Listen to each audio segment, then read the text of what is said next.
Father God, I come before you today, head bowed and body bent.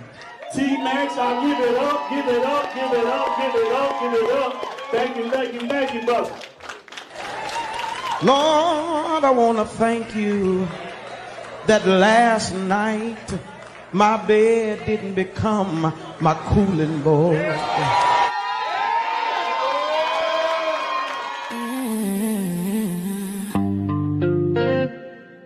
Welcome to the Content Creators Lounge. Curated by T-Max, yeah, you know the name. Powered by T-Max Network, where creators speak freely and authentically.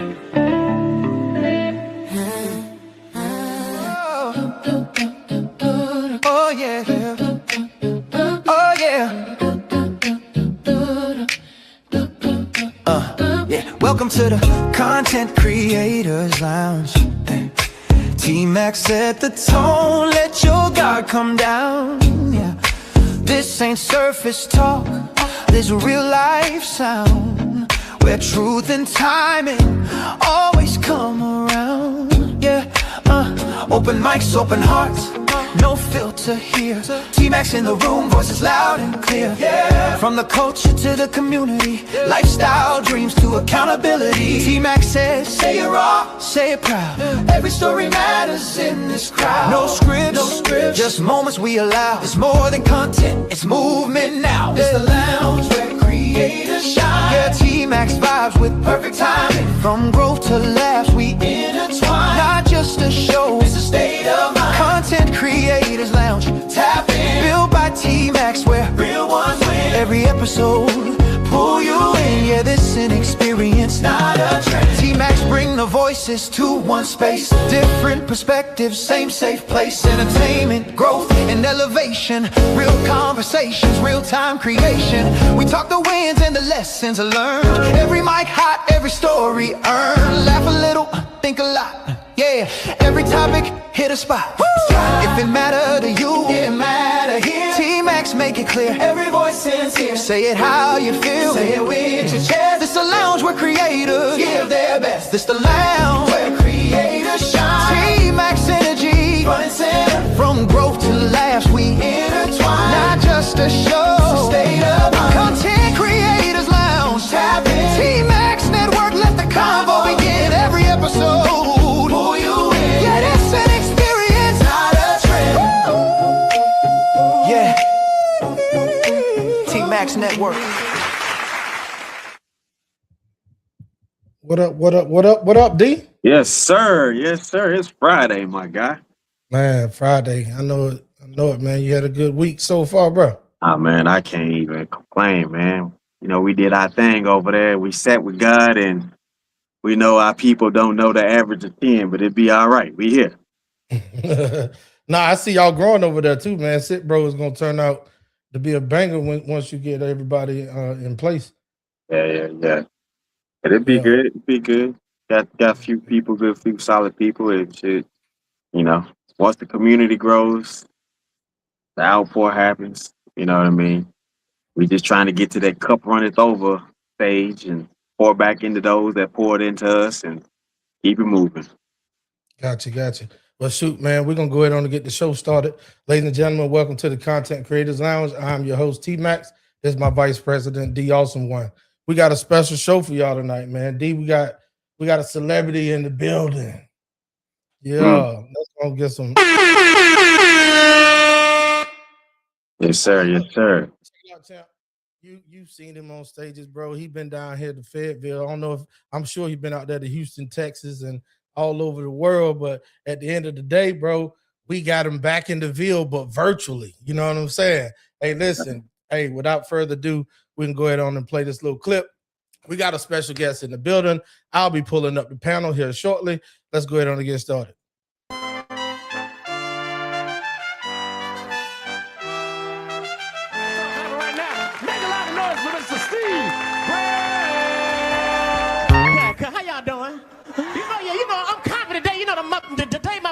I got to stand pigeon-toed today, you know. Do I look good? Y'all look good? You know, you gotta do this. Hold on. And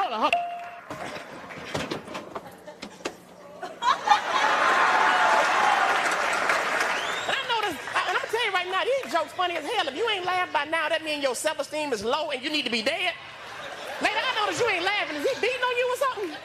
You better laugh or you fuck around and fart. You ever farted and it smelled so bad it made you embarrassed, but you was by yourself. You be like, God damn, I can't believe I just did this. I must have ate a skunk pussy, some wolf balls, some monkey nuts. You ever farted and it smelled so bad it made you think you were dying? This got to be leukemia. Don't no healthy nigga smell like this right here. You ever farted so hard and so loud it made the person next to you check on you? Bitch, you are the loudest fart I ever heard in my goddamn life. I'm like, what the fuck is wrong with you? She said, oh, I'm sorry, something I ate didn't agree with me. So I don't mind y'all disagreeing, just don't be arguing in my goddamn car. This is his 4th appearance on BET Comic View. He's all the way from Tuscaloosa, Alabama. You all give it to him. Tell him happy birthday because today is his birthday. Give it to Mr. Steve Brown. Give it to him.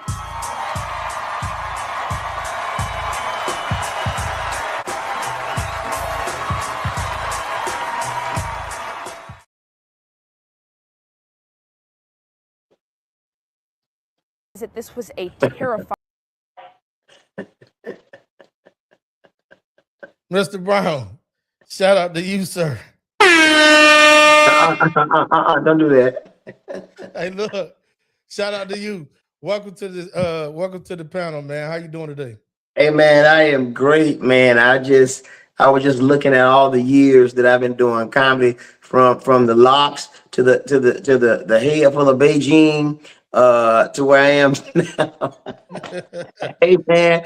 Hey, I don't know who pulled your videos, but y'all pretty much pulled the worst shit y'all can find. Why would y'all post me with all that house paint on my head? Let me tell you, when I saw that, I was so mad at the people in makeup. I'm like, and that's when it. But look, he had me all over.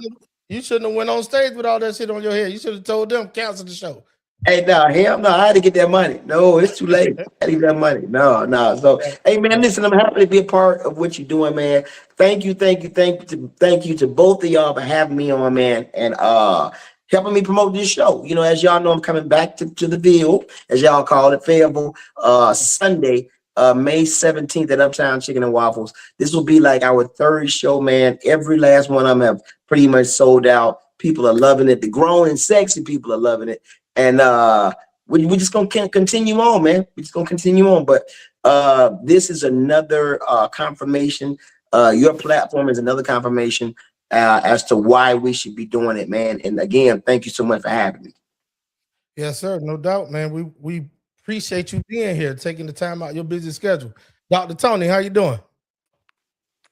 I'm doing well. I did not anticipate coming on. Hey, listen, man. It's okay. Glad you're here. I just want neither did I. Yeah. I didn't anticipate coming on either. As a matter of fact, I ain't even got no bottoms on. I'm just, Yes, motherfucker. Hey, listen, check this out. We're gonna go ahead on. Hey, before they get too carried away, let's go ahead on and get something popping. Hey, so Steve, I got a question for you, brother. I got an answer. How did I'm sure you do. How did you get into comedy, man? What made you do it? Actually, man, I played football pretty much all my life. After that was over, I was at this HBCU that I attended and graduated from, Stillman College. And, you know, I was always witty, just one to have fun. And I was hosting talent shows and step shows. And Ricky Smiley happened to come to the school to perform. And he saw me and he was like, dude, you ought to try doing stand-up comedy, man, because you're pretty funny. I'm like, cool. He gave me the chance, took me on the road with him. I went all over America doing shows for free. You know, I was his chauffeur, and that's just the way that we got in the comedy game. You know what I mean? And you know, it snowballed, and one thing led to another, and here I am on your platform. How about that? Well, look, I've come a long way. Shout out to you, brother. I know you did. Hold on. So listen, you've been in the comedy game for how long? Almost 30 years. 30 plus. 30 plus. Yeah. They say it ain't work when you're doing something that you love, bro. Hey man, let me tell you something. This is not work at all, man. It's a whole blessing, bro. Let me tell you something.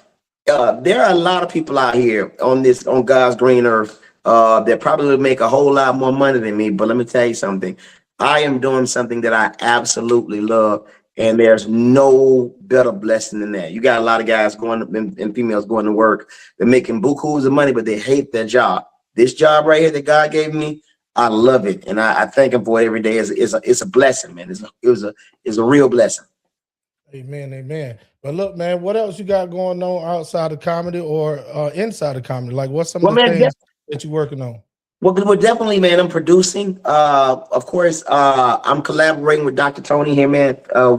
I had the idea. Well, she gave me the idea to come and do her kickoff for her campaign, and it worked so well. We was like, you know what? Let's just do this. So Dr. Tony is not only Dr. Tony, she's also a producer. So she's co-producing this show and opening doors for me to come to Fayetteville. And I want to send a shout out to Chef Judy for opening her doors, man, and make it happen. And that's just what it is. But again, I produce comedy shows. So while I'm doing one comedy shows, I gotta have 3 or 4 more on the same day in different places. You know what I'm saying? So that's the blessing. And of course, still auditioning for parts and what do you call it, sitcoms and stuff like that. So I'm very busy, man. Just taking it as it comes. I know, man. You know, we grew up. Well, I know I did. Like, I've seen you with the Locks way back. I remember you. Yeah, bro. So you've been in the game long enough for majority of the audience to know exactly who you are, and even the millennials and the new age Gen Zs. I know they've seen or heard your voice, especially with that high. Man, where you get the high pitched voice from? My dad. Hey, man, let me tell you something. It's really crazy, man, because I used to hate my voice coming up. And I'm going to tell you, the thing is, I embraced it and I turned the bad situation into a good situation because now I'm making money with the voice. The voice gives me notoriety and it's my natural voice. The louder I talk, the higher pitch my voice gets. And it's crazy. Yeah. But, you know, trust me, if it wasn't for my voice, it wouldn't be a Steve Brown. So I'm cool with that. Yep. And look, since you said that, this is the last thing I'll say, then I'll introduce you to D Awesome at the top. But bro, I literally see, I'm not saying that they biting, no hating, no charge, right? But I do see people tailoring some of their posture to that higher pitched voice now. Like when they want to make it real funny, they go high. I mean, Cat Williams, look at him. I mean, his whole shit is like that. Now that might be his natural voice too. But when I see him on Shannon Sharp, he ain't talking like this and doing all that. You know what I'm saying? So why you have to go there? Why'd you do that? I was picking on Cat, not you, bro. No. I represent for all the brothers with light skinned voices. Okay, I got you. All the fellow black voice guys, right? No, I'm representing all the band of brothers. I'm representing all the brothers with high pitched voices. Don't ever do that in your life. Don't do that. I got you. I'm gonna stay down here to my little. Don't do that. Yeah. Hey, look, this is my vice president D. Awesome one at the top, man. D, this you already know, comedian Steve Brown. Yeah, man, the legendary Steve Brown, man. Guys like you and Arnaz J and Hamburger deserve so much more, right? That's just my, not only my opinion, but also my professional take. And I think that now in a position of the way media is now, you know, Hollywood is literally walking around in people's back pockets these days. And so all you really have to do is come up with an idea, spew it over, I guess, whatever notepad, and even in some cases, whatever AI, and you can make something really come together quite more quickly. Right. What's your take on this whole journey? Because you've seen the transition of some of the snip and takes in the dark room of Idiot and media having to take the actual film and stitching them together, making sure the audio actually lined up. What's your take on how amazing that is and the convenience more so for the talent side of it? Well, first off, I don't like the fact that y'all brought me on here and y'all voices are like low pitch, and I'm the only dude on here with a high pitched voice. That's number one. But let me go and get to that. To me, man, and a lot of other veteran comics, pretty much that's a cheat code now. It's a cheat code, and there are a lot of brothers on social media who are funny as all get out, but it does not translate to the stage because they don't go on stage and they're telling people that they're comedians and they're not. And people, you can sit up and lay in your bed or whatever all night and look at people do funny videos, and then when you go to see them in person, it ain't that. It ain't what you saw. And then another thing, you can edit videos all you want to. You can do double takes, but you can't edit stand-up comedy. It's just you and that mic, and that's what exposes a lot of people. You know what I mean? So it's good for people who are really doing stand-up comedy, but it's also a cheat code and kind of like a scam in a sense, you know, to tell people that you're a comedian because you're funny on Instagram. And that's been a whole ongoing battle for a long time, that there's a lot of people who are just really good at it. They're really good, funny, but they're saying that they're comedians, and then they're getting booked in these comedy clubs even before we do. And then when the crowd show up to see them, they don't have no material. And that's a terrible, it's a crazy thing, man, but it's happening. So is it viewed more so as a lost art, like almost like the Last of the Mohicans with you guys, because like it's that comedy and tragedy thing that you guys went through, where you actually learn how to transition that tragedy into comedy, and a lot of people didn't get that stage of the art. Dude, let me tell you, some comedy is pain. We can take that pain and blend it with the arts and make it all funny and relatable. And see, again, you got young guys on the internet, they are even taking some of our material and turning it into skits. So some of the funny skits that y'all see on Instagram and TikTok and all that, 9 times out of 10, it came from a comedian that they were listening to or they saw, and they said, okay, I'm gonna turn this into a visual bit. And then they get famous off of it, and you know, it's on from there. But let me say this: fame ain't always ain't always what you think it is. You know, there's a lot of famous people out here that are not working at all. You know what I mean? So again, man, I just thank God on how I came up, and it's slowly but surely shifting back to you have to be funny, because as y'all know, y'all have a hell of a podcast. This is a wonderful platform, but I'm sure y'all done seen this. Y'all done seen platforms that are straight garbage. Y'all are so much better than theirs, but they are so much farther along than y'all. Why? Not because they have better talent. They have notoriety. See what I'm saying? Yeah. Most definitely, man. I listen. I can't express how I am excited, like having you here. In the same year, we had one of my good friends, Amin Moore, here. Okay. When he was on Apollo with Steve Harvey, he was undefeated. It's like, Right. damn, I'm kind of worried. Is life starting to come full circle for me? About to close the book. Hey man, everything is all good, man. But honestly, again, I'm glad that y'all having me on the platform, man, so we can let more people in the field know about the show that's coming up at Uptown. Not Uptown, it's like Uptown Chicken and Waffles. And I'm gonna tell you, I'm sure there are some people out there like, well, you know what? I don't know Steve Brown. Hell, I don't know you either. But I'm gonna be at Uptown Chicken and Waffles, being very, very extremely funny with some of my homies. Sunday, May 17th. And man, it's a must-see show. I understand y'all are just like a whole lot of other small towns. All the black folks, the biggest complaint is what? We ain't got nothing to do. Well, we giving you something to do. So come on out, man. Tell somebody that knows somebody with a car to come to Uptown Chicken and Waffles Sunday, May 17th, and we're gonna give them what they're looking for. Gotcha, man. Hey, Steve, we appreciate that. Dr. Tony, do you want to unmute and plug anything? I know you're a woman behind the scenes that's making stuff happen. So anything you want to add to what Brother Steve had to say? I just want to add this part. Dee mentioned, he mentioned the word art. This is absolutely an art.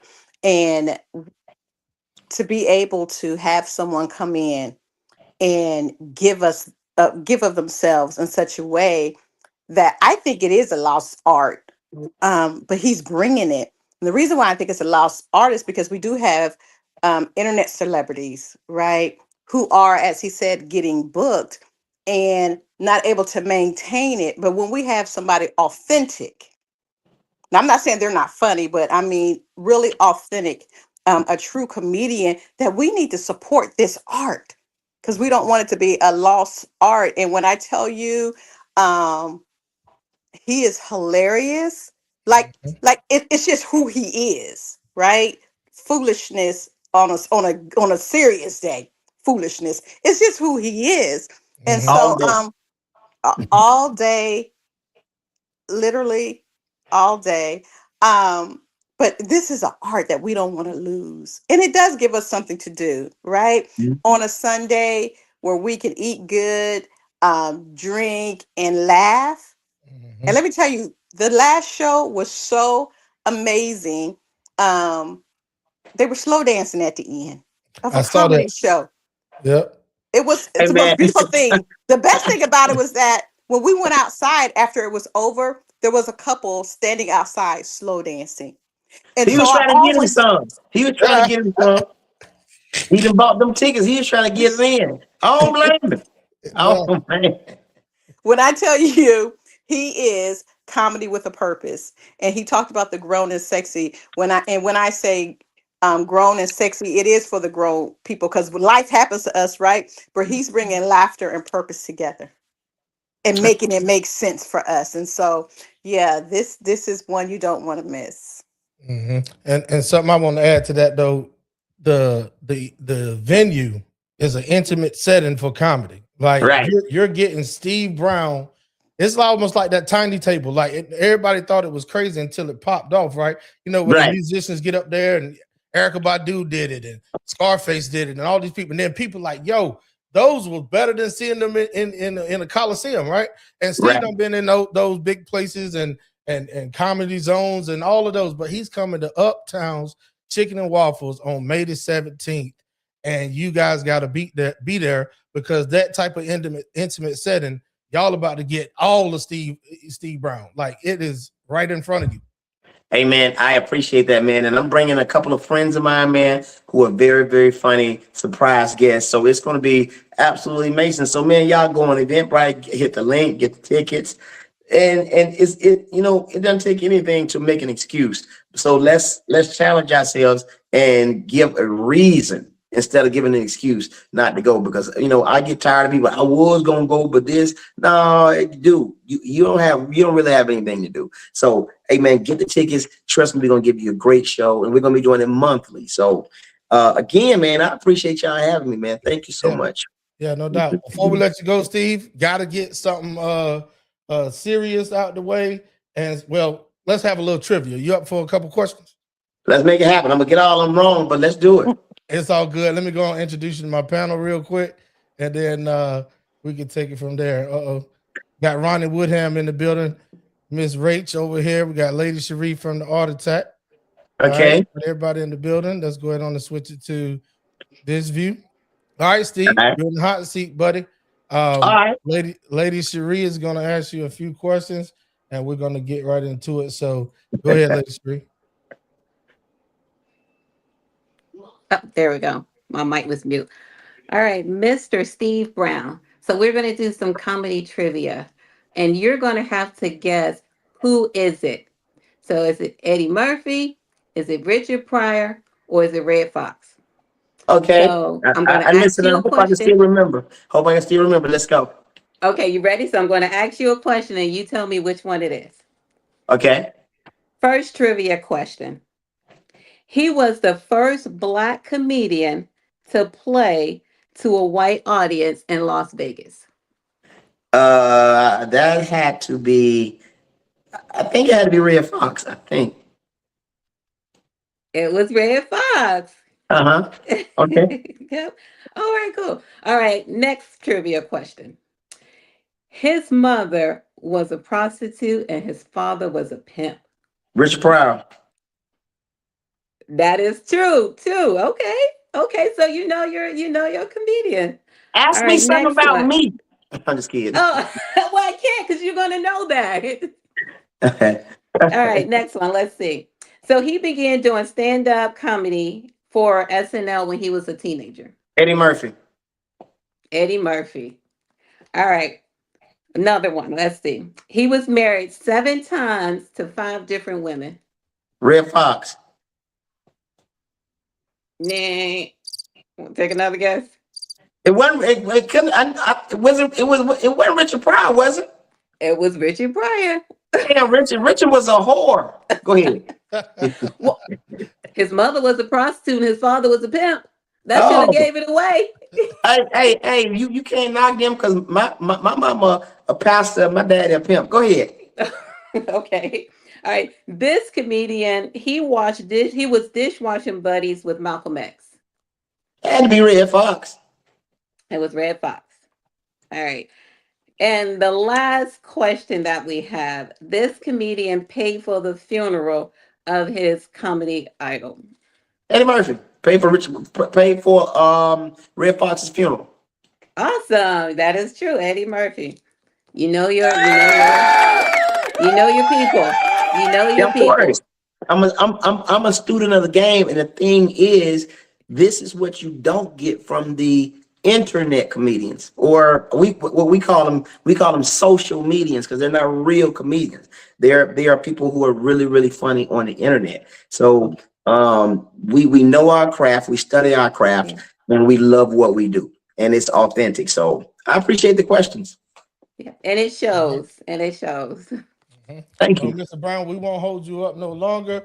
Basically, what I want to tell you is, I want to ask you, what's one of the craziest things that ever happened to you throughout your career in comedy? Columbia, South Carolina, 7 years ago. A guy ran on stage and tried to fight.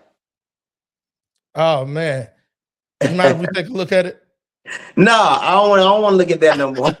Y'all can look at it on camera. I get tired of people bringing it up, but it happened. And as a matter of fact, what's crazy though is the fight had nothing to do with me. The brother was drunk or whatever he was, and I think he had gone through some mental situation, and he snapped, and he was just fighting everybody. And I made eye contact with him, and I guess eye contact meant I was ready to fight. Next thing you know, he was on stage. But little did he know that I box. That's what I do. I box. I do all that. And I did what I could to keep him off me until somebody in the audience intervened. But it was a crazy evening, man.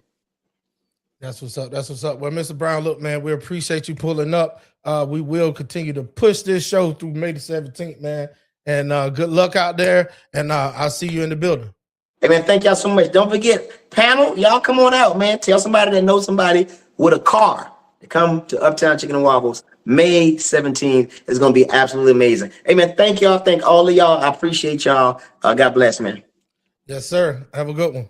You too.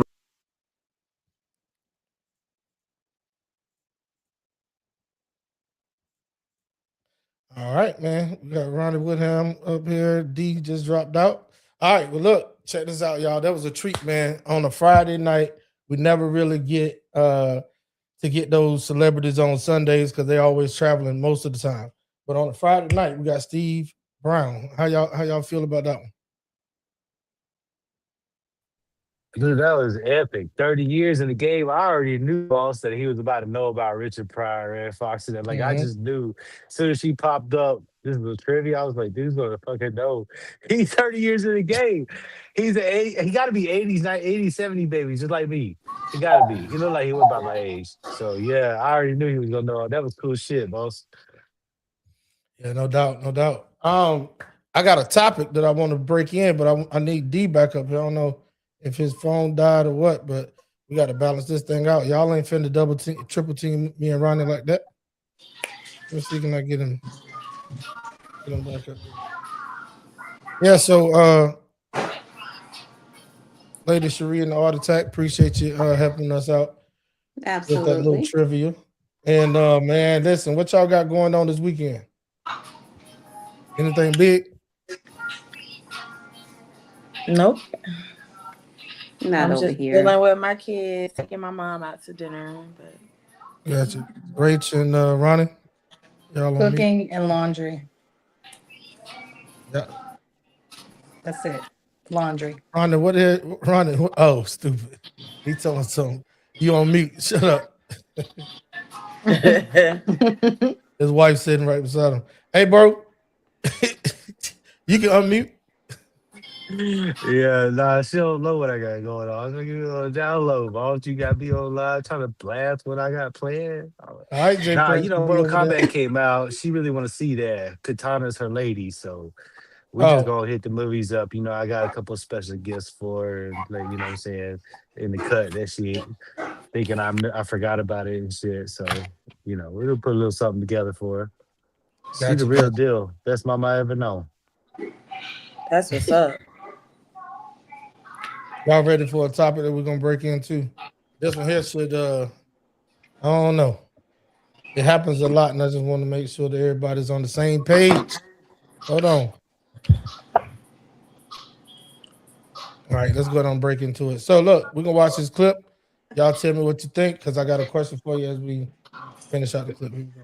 And killed his girlfriend's two brothers. This happened after an argument escalated into a shooting. CBS News Miami's Maribel Rodriguez is your reporter in Miami with what neighbors are saying about this. Woke from dead sleep. 5 gunshots. Pow, pow, pow, pow, pow. And then the door slammed underneath my balcony. That's what Gina Kirk said she heard Saturday morning coming from a neighbor's apartment at 5329 Northwest 17th Avenue. Good morning, Mr. Carter. According to police, it was this man, 31-year-old Antoine Carter, who fired the shots. When officials arrived to this building in Miami, they found 2 men in their 20s shot multiple times inside one of the apartments. One of them was dead. The other died at the hospital. There's probable cause for the charges. It looks like he shot and killed a girlfriend's 2 brothers. Police say Carter's girlfriend's brothers went to check up on her, and when they arrived, got into a fight with Carter. According to investigators, they found Carter outside the building, who told them, quote, "I am the one," and the gun was found in his pocket. Carter was taken into custody and appeared in bond court on Monday. I'm going to grant the state's motion for pretrial detention pending final hearing and hold you with no bond. And Carter is being charged with 2 counts of first-degree murder, and according to police, he does have a history of domestic violence. All right. What y'all think about that one? We're just gonna get your opinion first. This one here, we're gonna say, what could have been done different, or what should have been done different? Well, I really don't know the whole story. Right. So the brothers showed up. Hold on. Go ahead. Yeah, We're only going off of what we saw, right? So based upon what we saw, they gave you enough to formulate an opinion. You had the female who called. They said, y'all already know how this shit go. All right, y'all gonna loosen up because I'm about to get into the bag. You know how this shit go. So in the video, the news people said that her brothers went over there to check on her. Y'all think that's how it happened? No, I mean they went for a reason, so they was probably arguing or something happened. If the brothers you about to get it. All right, so if the brothers are somewhere else, They're summoned. They're summoned there. Sister calls. Yeah. That part. Mm-hmm. That happens a lot. I know everybody up here probably can attest that they've seen it or heard it or been through it. Yeah. Mm-hmm. Okay. What could have been done different? You had her summons her brother to the house, both her brothers to the house. They get into it with the guy who's getting into it with her. That's all we got. Yeah. What could have been done different? I don't think anything could have been done different. You 2 brothers come to a house that you share with your girlfriend, your girlfriend's brothers. You feel threatened because there's now 2 individuals in front of you, and you have to protect yourself at the same time. I feel like what could have been different was she could have left. Or she could have called the law. Right. If she felt like she was in that much of a danger, there was something going on, she could have left or called 911 or something like that. But to call your brothers over there, I mean, you didn't think that was going to end well, especially with his history. She knew. Oh, my bad. You good? She knew how it was going to end when she called him over there. Because like you said, she could have called the police. Right. Or she could have left. Yeah. Well, that was gonna be my question though. Do y'all think that the brothers got there?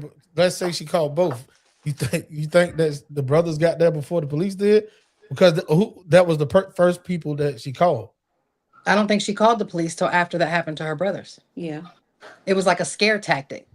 I'm gonna scare you to do what I want you to do or feel some type of way. So I'm gonna call my brothers over there. I've been in that situation where my sister has called me over because her child's father was drinking and showed out, and I go over there and show out, and then she stays with him. And I was like, I'm not ever going to get involved in that again, because it could have ended differently because I'm a female and he's a man. It could have ended a whole lot differently. But I was also in my 20s then, so I didn't care. Yeah, that was turn up season back then. Yeah, that was YOLO for sure. But gotcha. Yeah, she knew what she was doing. She wanted to intimidate him and show dominance over their relationship. Like, you don't do what I say, I'm going to call my brothers. I have brothers. True. What about y'all, D, Ronnie, Georgia Peach? I know you spoke on it, but y'all got something else to add? What could have been? No, I just felt like she knew what was about to go on when she called them. She knew it was gonna get chaotic when she called them. She could have just left. She could have just left. If she didn't want to call the police, she could have just left. Y'all can chime in anytime, bro. You ain't got to wait, Ronnie. Well, naturally, I didn't want to interrupt. But I'd be curious to the age group. It seems like my first thought was, damn, we can't throw hands anymore. We just got to go ahead and just shoot to kill. Like back in the day, that's what we used to do back in the day. We catch him, pull up. All right, we got a problem. Let's settle this. Come with me outside for real. Now, but one-on-one at that too. That's another thing I would tag in. They probably came in there hard, too deep. So it's just like, I'm just thinking to myself, damn, we've lost the way to handle shit for real. So I'd be curious to what actually went down, how it transpired to that. Because back in the day, we'd throw hands, What my man say, no guns. You know what I'm talking about? Like that, to kill, like, it's gotta be life threatening. That shit had to be life threatening for real. So when they come in too deep, put him in the corner and start beating his ass, and then he had no choice. I'd be curious. So, because everybody could have left. Everybody could have left. At some Coming point. too deep to one person anyway, you're gonna be defensive, whether they had guns or whatever. Out the gate. Like, if you by yourself, you're gonna get on that. Like, but then if you break down the video, didn't it say that he was standing outside with the gun and said he was the right one?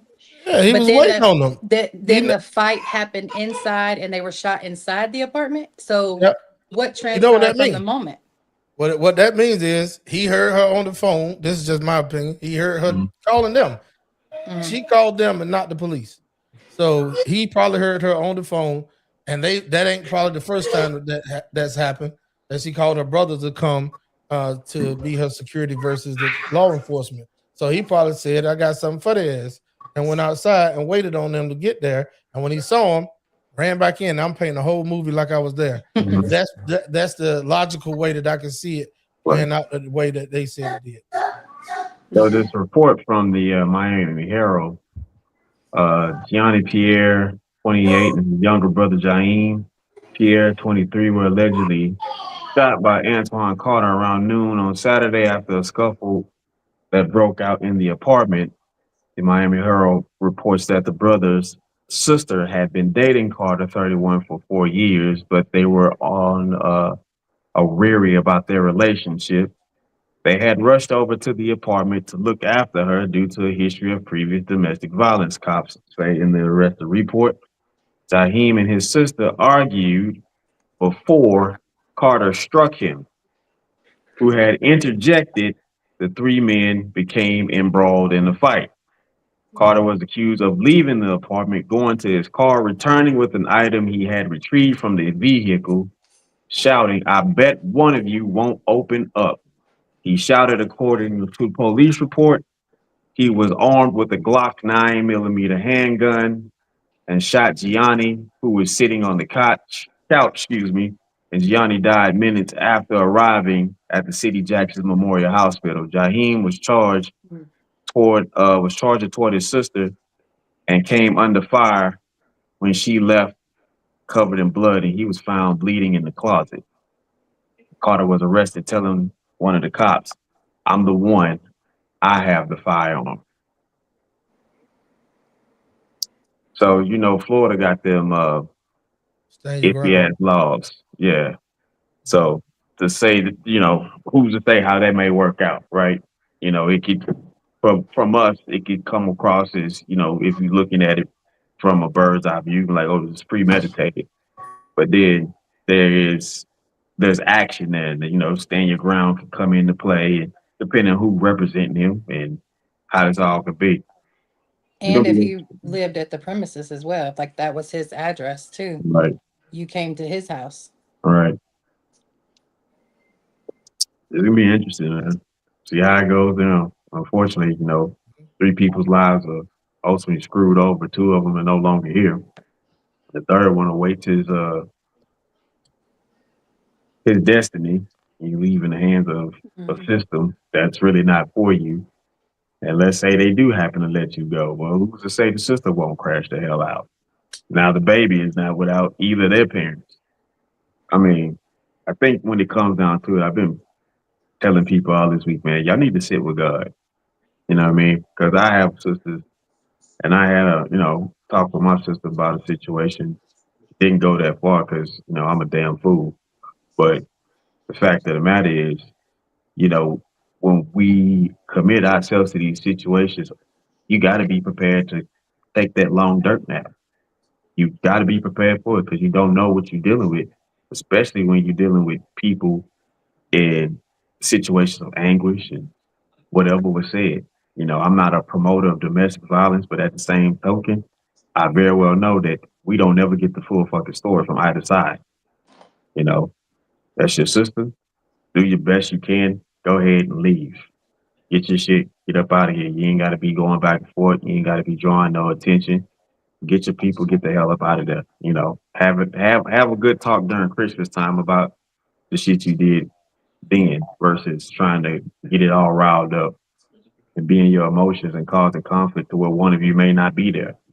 So now what was known as a protective blanket for her, gone.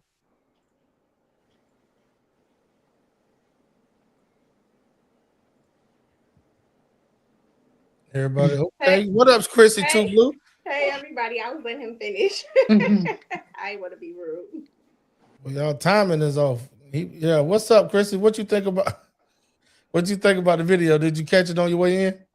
I literally just walked in the door. Like, literally just walked in the door. Gotcha. Well, look, real quick, let me go on and shout out some people in the comment section. Shout out to Endless Boo. She says, wow, that's wild. Rachel, redefine. There you go. Boom.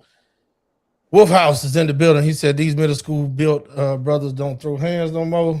Wolf House also said should have had the police do a welfare check if you got smoke for a sister's boyfriend. Have a plan instead of just pulling up. True.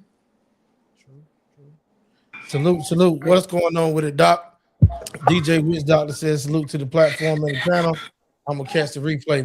My brother, man, appreciate you pulling up for sure.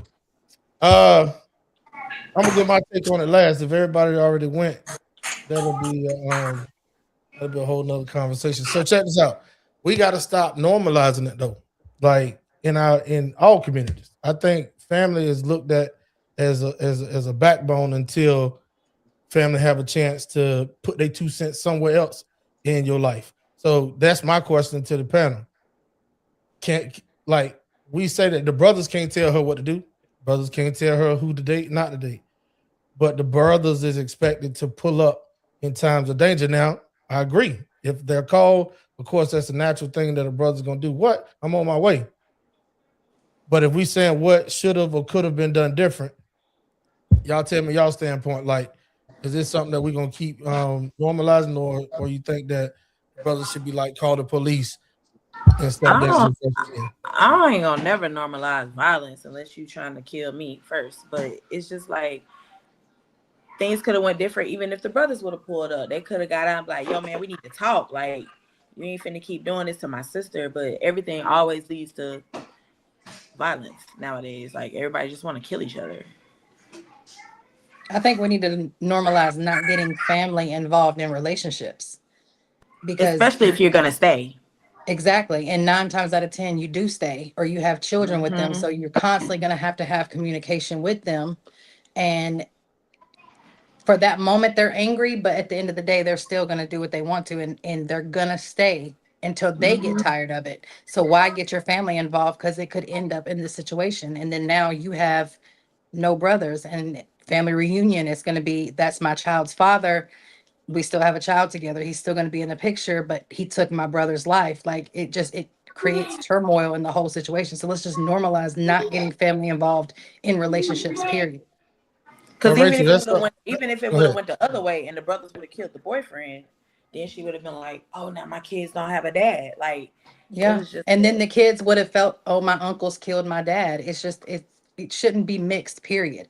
How I feel about it. Like, I'm not going to call my brothers or my dad and be like, so-and-so just did this. And then them come over here and show their ass and then they end up in jail. Then I feel some kind of way, but I know I still love this man. I'm going to stay. We got kids together. It just keep family out of relationships, period. So that's something I'm going to ask you though, Rachel. You say not get family involved, but I say that the family is not involved until something like that happens. Because in the front side of it, if they were involved, do you think that they could have a say so if that man was good for her or not and she listened to him? No, because she wouldn't listen anyway. Think about the relationships that you've had from the time you started dating. A lot of our parents would say, I know my mom for sure did. I don't think that's a good man for you. And you're like, no, I love him. He does this, he does that. And she was right. So you can't have a 2 cents on something that has nothing to do with you. You can't have an opinion on something they're going to do what they want to anyway. We can say all day long, I want my kids to have this and I want them to have that and a partner. But at the end of the day, they're going to choose what they want to. So even if brothers stepped in, like you said, Peach, and said, hey, we need to talk about how you're treating my sister. And he was receptive to having a conversation with them. Is that really going to change anything? Because what goes on behind their closed doors is going to happen regardless if the brothers came or not. I think so. From the outside looking in, right? What people always have to remember is family is going to interject as long as you allow them to. So you have to put your family in your business when it comes to your relationship. But at the end of the day, brothers, uncles situation is never good, right? Because at the end of the day, we have to remember that this is your loved ones and they're going to do whatever they need to do to protect you. So it's like, do you put them in your business, or they may be informed of things that's going on and look on the outside looking in and just pay close attention. And they might step in as far as calling the police if they feel things are weird or stuff like that. They may not have to go to that woman or that man to address it. But it's like at the end of the day, your family is going to be your advocate for you one way or another. Now, how things may end up, that depends on the person, because it's all about if you put someone in the business and you know you're going to still be with that person, what do you think the outcome is going to be? Outcome should be simple. It should be what bro was saying. It's you don't wait till shit gets left to put them in your business. You have a whole profile on bro. Like, I can probably think of a few people who mother-in-law doesn't know the husband or daughter siblings, right? So you're a stranger. And when family conflict comes about, well, yeah, you might be my sister-in-law's mother, but you're a stranger to me. And I'm going to treat you more than likely as a stranger. So that's where we come in and just say, all right, where is it a point that the minority access exchange is really doing its thing with family knows family? Because if that's somebody's in-law of any kind with their family, I hate to tell people this, it's the truth. That child that's yours you took away their family. So I don't think we grasp how easily we become intertwined when somebody procreates together.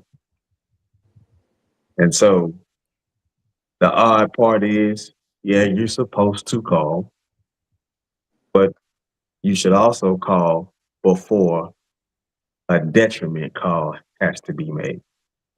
How about you call and say, hey, I would like for you to meet my in-laws. I would like for you to meet, you know, my husband's or wife's grandparents. That You can do that, but that doesn't mean that person has to be open or reserved. But the situation is not that it's open, it's just that it limits a lot of shit because now you have a whole lot more familiar shit, right? So let's take this for example. Let's say a policeman is very familiar with the people in the neighborhood. He got to bond. Well, now when it comes to now looking for somebody, they're familiar. He's not a stranger. They're not looking at him as a badge and a gun and a number. They're looking at him that this is one of our people. There's a relationship there. And it's the same thing it should be amongst family. If I know your father and your father knows my father, the likelihood of me going left doesn't prevent it. It's just that it's a whole lot more quicker than your daddy and my daddy getting on my ass because I went left with you. That's not necessarily true because a person can meet your whole family. I just literally said that's not what it doesn't mean that it's true. It limits it.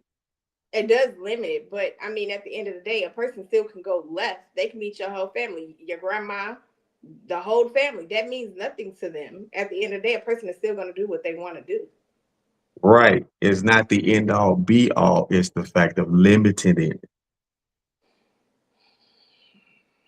And Chrissy. So is that the same thing for, I mean, we get it, Chrissy, all possibilities are out there, but like even with parents meeting kids, boyfriends or girlfriends, that ain't something that I think that people got that same philosophy about that. Why do it when they're just gonna do what they want to do anyway? Right. Yeah, that's true. Ronnie Woodham, what you think, homie?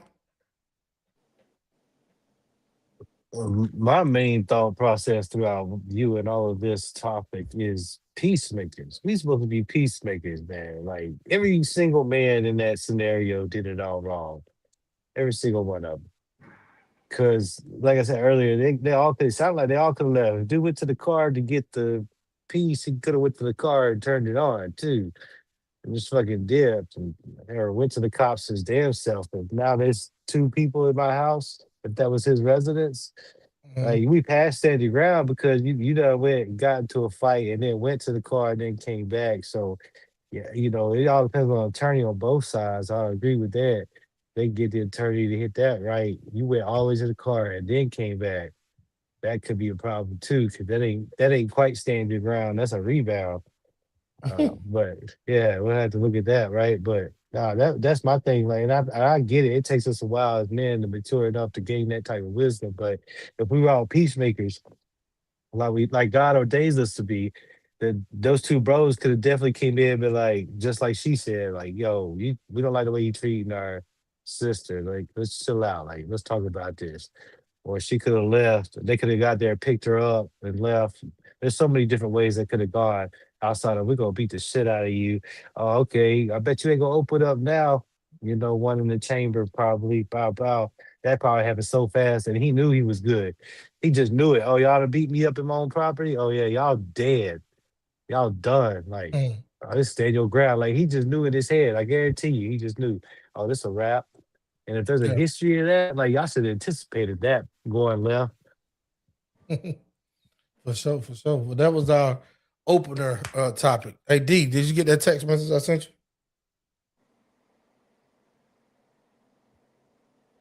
Got you.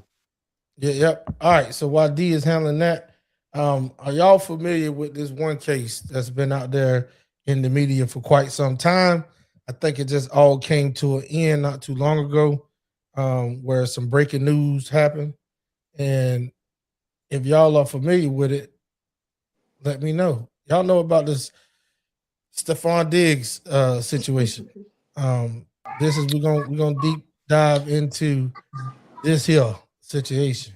So like D, go ahead on and read off, or first tell them what happened if you're gonna read off the update.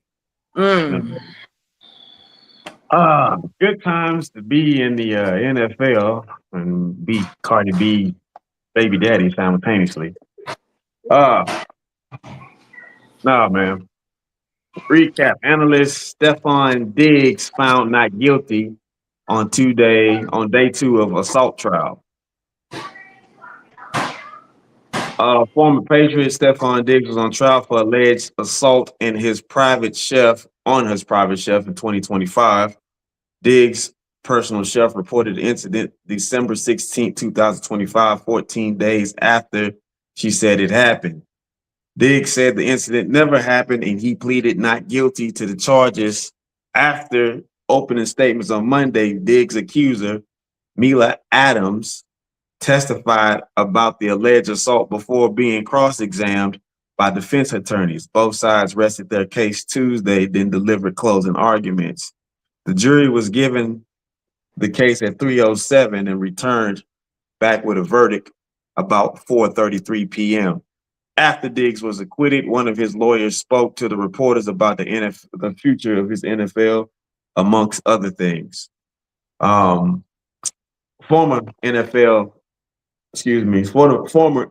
New England Patriot receiver, case concluded on Tuesday over alleged assault, and the incident was denied that it was happened. So Stephon Diggs is one half of the Diggs brothers that are in the NFL. The other one was in Dallas. He had got cut too, but Stephon Diggs being the more popular one because he's dating Cardi B in the midst of her divorce from Offset, and he's a ladies' man, and he apparently had a way or two with the chef, and when women see things that they feel or think they should have an opportunity to be in position and don't get it, well, this is kind of like some of the adverse responses to it. Y'all got something y'all want to say on that? Because Georgia Peaks, you look like you are tore up about it. Yeah, because I'm always for the victims, but I saw this. I saw clips. I didn't see the whole trial. I gotta find it. But she's lying. This lady fell in love with this man who didn't want to be with her. This lady was friends with Cardi B, trying to wear matching outfits with Cardi B, but sleeping with her dude. This lady deleted text messages that she presented as evidence. She deleted some of the messages. This lady told one of her friends that he was going to pay because he fired her. I feel like she started doing too much, but she couldn't even get her facts together on the stand. Like, she was saying, I don't understand the question. Before the lady would ask the question, she interrupted the lady while she's asking her question, like, I'm sorry, what's your name? What does it have to do with anything? This lady was lying, and it was all in her face. She caught feelings for this man who's a hoe. Stephon Diggs is a hoe. And she caught feelings, and she thought she was going to be the one, and she wasn't the one. I feel like that was a case of jealousy. She didn't know it was going to blow up how it blew up. That's why she didn't know what to say on the stand. And I'm glad that he got off. All right. Any other ladies want to go for me, Ronnie, and D? Terry, I think they have marked him. He's a marked man. So this is just one of the things that he will go through. Just because he's in the public eye and he did date Cardi B and people feel some type of way that he had a baby with her. But I think I've seen her dancing for like some hours and they were showing recordings and I'm like, what are you getting paid to do again? Because you obviously ain't doing your job. But that dance was right after she said it happened. Mind you, it was 6 people at the house when it happened and nobody heard her. Mind you, she gave him a birthday gift after he did this to her. Supposedly, after he attacked her or assaulted her, he was downstairs. She was downstairs looking for a pen and paper to make him a homemade birthday card. I don't think he attacked that lady. I think that lady thought he was a free meal ticket Thought, oh, he's in the public She eye. thought he was the chosen. She was the chosen one. Let me milk this, like how Michael Jackson, not Michael Jackson, but Mike Tyson with Robin Givens. It's like the same thing. Like when you hot, you hot. Everybody wants to, after you try to get your money, try to figure out how they can spool on something or play into something. And at the end of the day, she looked stupid. She was mad she wasn't going to Miami no more because she was doing too much. She was delusional. How are you all in the same? She was delusional. How are you all in the same house? And you have to know this man is smashing everybody. The cook, the assistant, the accountant, the driver. I mean, this man was literally smashing every female in the house. And you thought you were the chosen one, and you were going to be the one. But that's what believe it or not, when they deal with celebrities like that, they know that's what they're signing up for. That's insane. She got tipped off. She got ticked off when he let her know she wasn't going to Miami. Yeah. After they were going to. Yeah. Lady Cherie, what you think? I'm just listening. So I'm learning about this. I don't know much about it. I saw 2 videos. One was the video of her dancing. And at that moment, if I was her, I would have just put the church finger up and walked away. Right. Because, I mean, what else do you have to say after that? Like, and then the other one was apparently he offered her like $100,000 or something. And she declined it for $4 million is what she was trying to sue him for. And ended up with nothing now. Or 5 million. You go that 5.5, D. 5.5. And nothing. So I that's don't know. crazy though. Crazy. But like that happens a lot, you know what I'm saying? And we just gotta we gotta know that when they said believe all women, that kind of hurt y'all because now you don't know when it is, anywhere near true. You can then they threw AI on top of it, so you definitely don't know what's obvious. Her lies was obvious, but there are some women who lie about it, and there are some that tell the truth. But I mean, it was obvious enough to get my man penalized in the NFL and get him locked up and go all the way to trial. Like, it wasn't that obvious. That's the problem. But what if he came back and sued her for defaming character? Then what? Which he still can. Yeah. They say he's trying to do that. Oh, I'm sorry. Yeah, go ahead. No, they say he trying to do it, and he still can. Y'all think he should? Yeah, for sure. Yeah, for sure. Rumor has it City Boys are building the fund right now. My concern though is what evidence did they have? Some deleted text. Her words and some deleted text. Her words. That's all they had. They had her words. Against him, they had no evidence at all. They didn't have any evidence. They just went by what she said, and because he was a name. She didn't have. He's a big name right now. His name is ringing. So obviously they're gonna go for that. But that's how they she go. She didn't have no pictures because she said she was bruised up. But she went to the police like 14 days later. She didn't have no pictures. That lady was lying from the beginning to the end when she wrote, signed the documentation saying that she was assaulted by him. But in a lot of these cases, it's not going to be a lot of thorough policing. It's just going to be the first thing that is said. She didn't think it would go that far. That's what I feel like. She didn't think it would. She thought she would get a payout and just be done with it. But he knew he was innocent, so of course it was going to go to trial. I mean, he didn't do nothing to that lady. So it was like he had witnesses on his behalf as well, stating that none of this transpired. Cameras, it's a lot of things that that what she said did add up. Yeah, y'all. Do you remember when we reported on that Michael Irvin situation?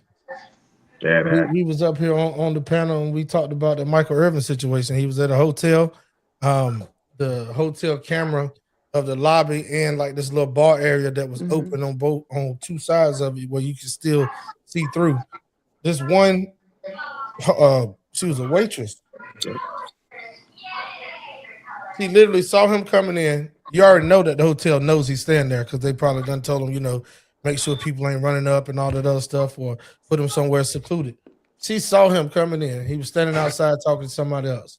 She's on camera looking like peeping around the corner, waiting for him to come in. As soon as he come through the door, a couple people go up to shake his hand. And then she walk up shake his hand. They have a one-on-one conversation. She go one way, he go into the bar. She said that he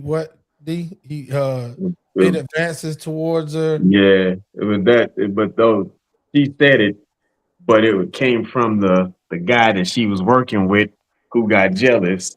Yep. Because he couldn't compete. But sometimes them people be plants, right? You know that, right?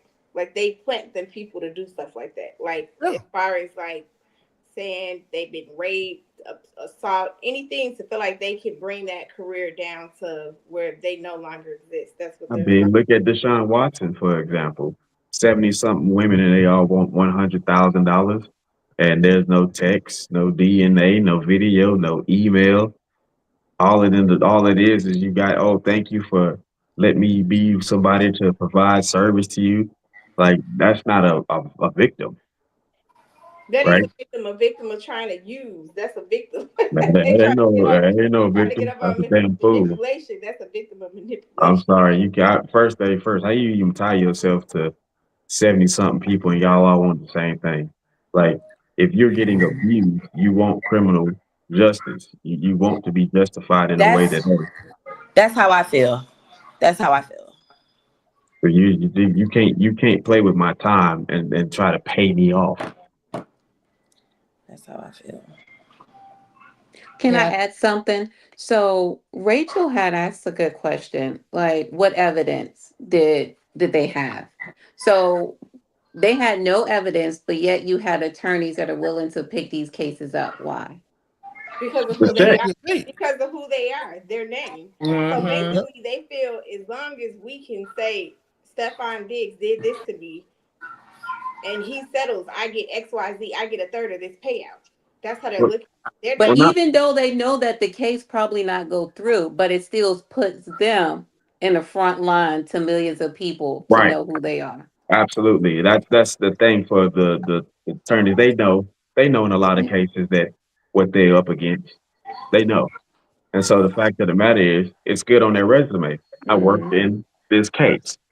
I don't give a damn if she's innocent or guilty. I'm looking out for me at that. This is my bottom line is business. If you ever went to a court, and I encourage everybody, just go to a courtroom and watch the interaction between attorneys and judges. It's not agreed. It ain't nothing what you see on TV. Some bitches is shaking hands. Oh man, good seeing you again. And then all like, oh, wait a minute. Whoa, buddy. I need you to represent me. I need you to be like, hey, like that doesn't happen. So it's business at the end of the day, and they conduct business as they should. So that's why they take the case. Like, you don't have no evidence, cool, but you got my payment, right? Shit, let's go. But it makes you wonder how much did she pay her lawyer because she didn't prepare her at all. Right, but then she had a public defender.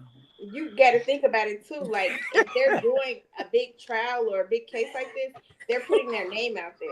Yeah. So they're putting their name out there. So when someone else feels like they want to come along and make stipulations, guess what? They're gonna go pick up that case too. So they'll do it for free just to put their name out there. Oh yeah. Yeah. Pro bono happens. Pro bono, basically. Just to get the advertisement. So but it's like her lawyers didn't prep her. Her lawyers didn't prep her or nothing. Like she probably you went in there when she first started and had a sad. She was crying and everything else. She was like, "Can I have a second?" She didn't think it was gonna go to trial.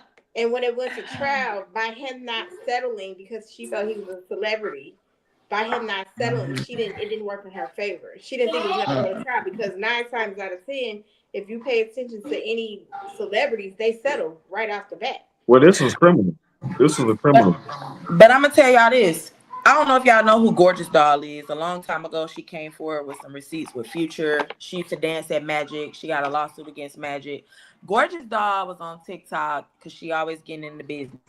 And she was like, at first, she was like not believing her. But then she did a TikTok where she was like, what's her name? Mila, are you there? And she was on the speakerphone. She was like, yeah. She was like, I really want to expose this. She was like, because Mila just showed me some stuff. I don't know. She was just, clout chasing and clickbaiting.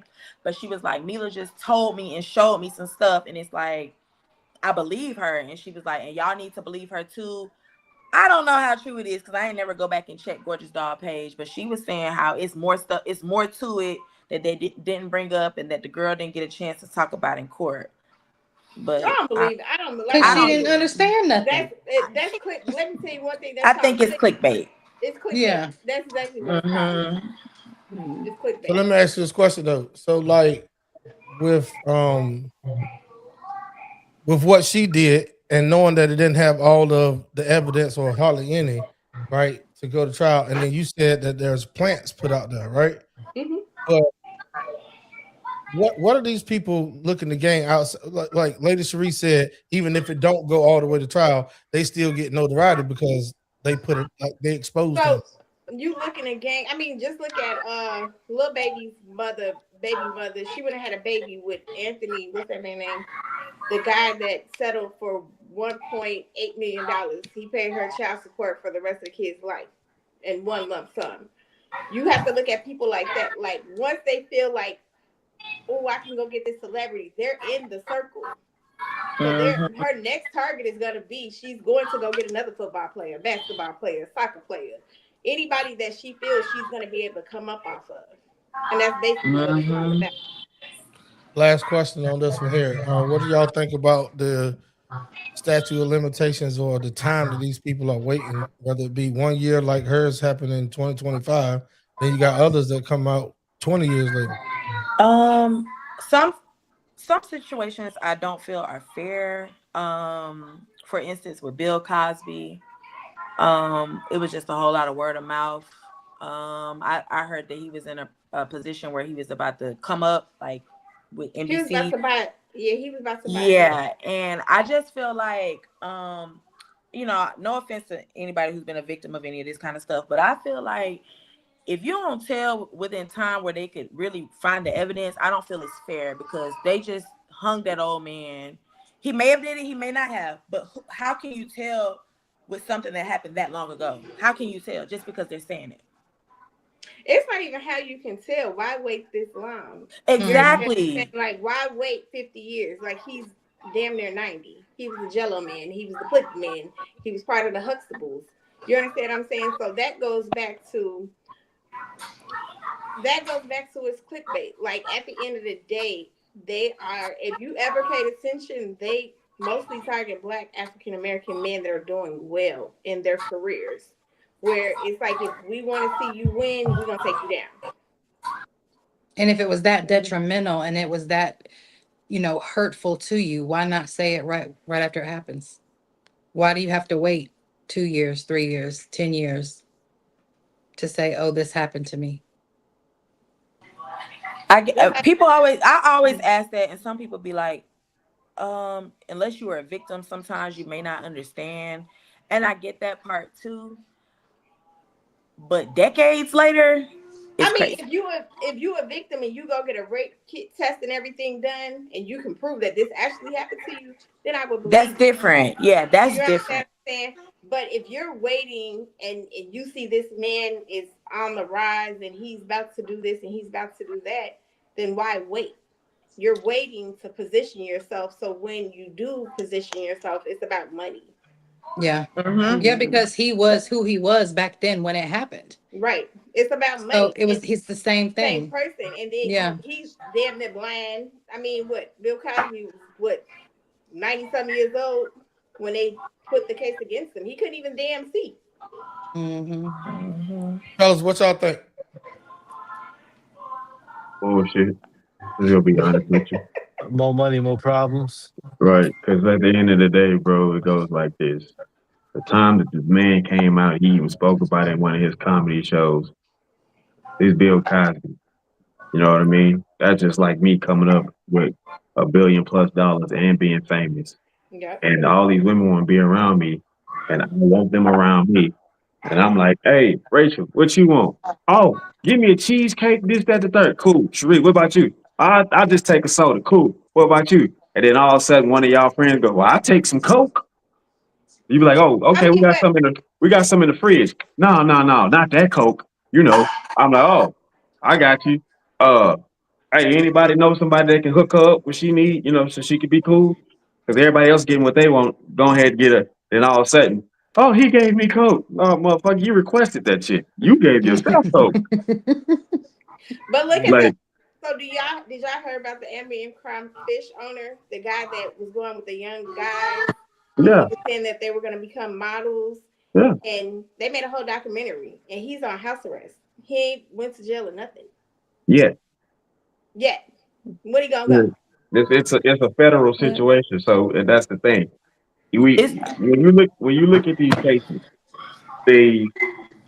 you can frame it as if it's the same, but the process is going to be completely different because you got to remember it's one event taking place over here, one event taking place over here, one event taking place over there. But he Well, got witnesses. This is the diabolical thing. I get what you're saying, but I'm trying to explain to you. Witnesses. I hear what you're saying. I'm trying to explain to you.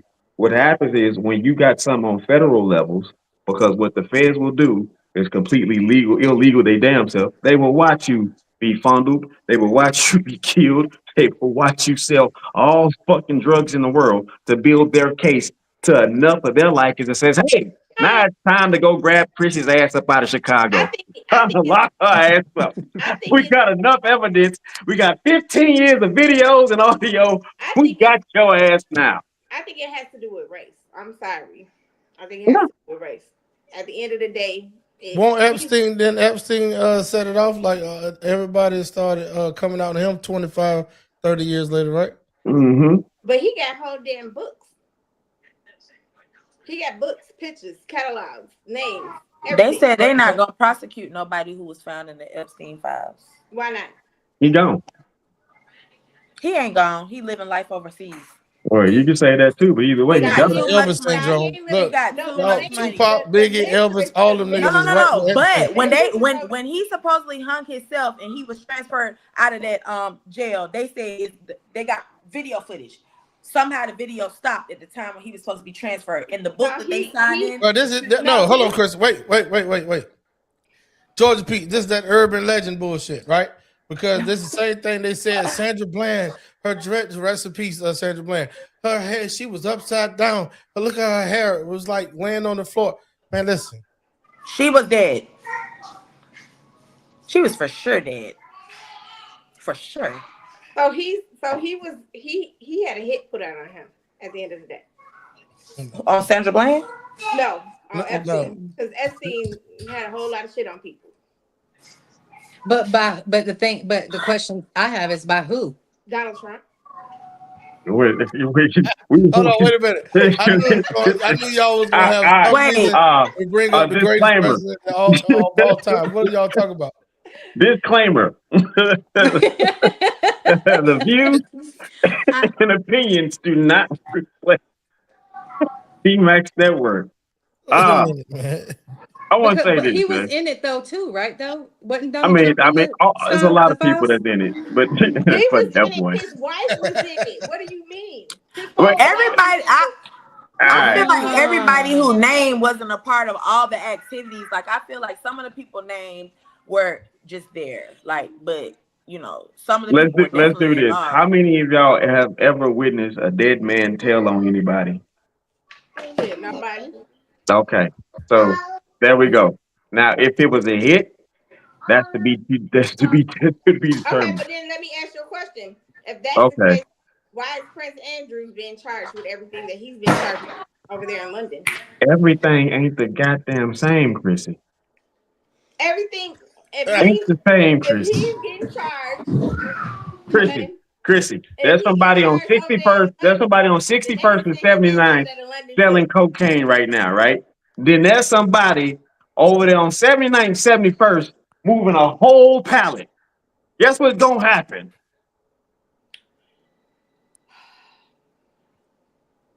Answer the question. What's gonna happen? They gonna each go through their own process of how the fuck they gonna end up where they gonna end up at. It ain't the same. It ain't the same. They gonna get indicted and they gonna start telling on each other at the end of the day. They not together. That's the thing. No. What you gonna tell Ronnie, jump in here real quick, man. I'm tired of and Chrissy argue. I'm scared to jump on the Epstein shit. I'm surprised y'all even brought it up. because they all in it. Fuck that bullshit. Fuck what they talking about. And where I was headed in my mind before they got that far was like, there's a lot going on in the celebrity world, and it's hard to say what's going on in the background when it comes to secret marks and secret plans and secret plugs and people they be putting in certain places to try to get this shit. But I'll tell you one thing for sure: there's a shift happening in the court system in regards to situations like that. And if you ain't got your evidence lined up, that shit not gonna go the way that you wanted to go. And she really had a whole settlement like available at a certain point, but just like it seems like most, that's the word we like to use, most women do, is she wanted more. She wanted more, and she didn't have the justification behind it because she waited too long to come up with a plan, and that shit fucking flipped on her. Which is why he's off the chain. But shit, when you play with fire, you're gonna get burned. So what does he expect gonna happen? That's a whole fact. Stefan Diggs inside a new woman right now. Say what? Inside a new woman. Inside a new woman right now. Stefan is young and rich and living life, and I just pray he gonna be like Anthony Edwards. Don't catch a. How many kids he got? Did he just have like 3 back to back by 3 different women? Like 4 or something like that. No, Stefan got like 6, 7 kids. Yeah, but like I'm saying, the last 3 just popped off and like back to back. Mm-hmm. He better play football. All right, fuck it. Let's open up the panel. Here's the thing, man. I hear these talking points on different platforms about men ain't this, men ain't that. But there's a lot of motherfuckers that know already who these people are. That get with them right off the bat, and it ain't got to be celebrities. Mm-hmm. I think it's worse for celebrities. Yeah, because it's publicized. I really don't, because they just cycling the same person around. I think it's the same people. I think it's worse for a normal person because you ain't getting shit at the end of the day. For the baby. So they're doing it for nothing. But they doing it for nothing. A baby and a headache. That's it. That's all. But check this out. How can you turn around and look at that situation and say like, but here's all right. Let's keep it real. We can't tell when the guy's in that situation if he don't come out and tell you. But what about when you know that the woman is in that situation already? 5 cars pulling up on Christmas. Well, that's what drop off presents. Hold on. That's why I asked the question. Well, it ain't gonna be 5 because at least 2 or 3 of them are gonna send it through the mail, through Amazon or something. Oh, they ain't even gonna pull up. Yeah, they're not gonna pull up. Allegedly. Right. Yeah. That's why I asked the question one time. Do you think that is it a big difference or is it the same when a woman has kids by 5 different guys or a guy have kids by 5 different women? Which one it's a difference because I feel like it's not in all situations, but in majority, if a man has several baby mamas, it's bound to be drama somewhere. However, I feel like if a woman has several baby daddies, it's rare that there's drama. Like, I think it worked. I say it's go to Pete. Hell no, Chris. Wait a minute. I'm gonna have to call you. No, you said when a woman have kids by multiple baby daddies. Oh, you trying to say like because some of them ain't there? Some of them not there, and like men just don't be on the same thing that women are on. Like if you got, I know men that have baby mamas, like they have several baby daddies, and the men that I know, like it's never no drama. Like they do for their kid, whatever kid that is, that they do for that kid. It's never no drama amongst the fathers. But a lot of times when a man has several baby mamas, it's bound to be some drama. Gotcha. I want you to go somewhere. Here's what I want you to do. I want you to go somewhere and purchase one of these. This is a 1 terabyte hard drive. And I'm gonna email your ass video after video after video that you can store on here for when you got that same talking point of women that got multiple baby daddies and shit popping up. Oh, I know I ain't muted. Wait, no, you ain't muted. What do you mean? Like I'm not saying I like it when y'all let that shit marinate. It's more likely with more drama when it's multiple baby mamas. Like I think it's more because it's women are emotional Yeah, creatures that's what by I'm saying. nature anyway. That's So what I wanted y'all to get to. there's gonna Yeah. be competition. It's gonna feel like, well, my baby gets this, People but your still- baby don't get that type of mentality. Where we're men, if there is any type of drama or anything, it's gonna be more of, oh, well, he got them new shoes on and I don't, or he got this better job and he's doing this for this kid. That's the drama that I could see with multiple baby daddies. But with females, they're more emotional. And it's, Yeah. well, you get this, you get your other daughter every other weekend. Why you can't get mine this weekend? And that's where that chimes in. Or I had you first, or my baby's the youngest. And yeah, I had you it's first, crazy. yeah. Oh, It's- you would, but man. I got one baby daddy who got multiple baby mamas, and you wouldn't believe the stuff I have to just deal with. Like, Well, I have 3 and I don't give a damn about none of it. Like, do what y'all do over there. We're taken care of over here. Gotcha. We have no drama. Woodham, I saw you unmute and you sat back. I know it's like double dutch, but come on, jump in. No, I was gonna say you might have break down how much space a terabyte is. That's what I was thinking. It got everybody thrown off for a second there. 'Cause that was a Oh lot. yeah. That's a No, lot we're of not doing that videos, on this yeah. live. I could, No. but I ain't. So it's a lot. It's a big But ass that's a lot file. of evidence. It's a Yeah, that's a lot of big evidence. file.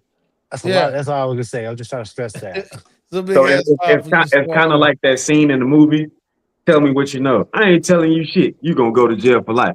Well, I hope you got 2 90-minute tapes, because I got a whole lot of shit to tell you. Got a cigarette. All right. So another thing with that though, Georgia Peach, not just only is worse when you're saying that multiple baby mamas is causing more drama, but I think when a woman got 5 by 5 different ones, and a guy got 5 by 5 different ones, normally the guy don't have custody of all at the same time.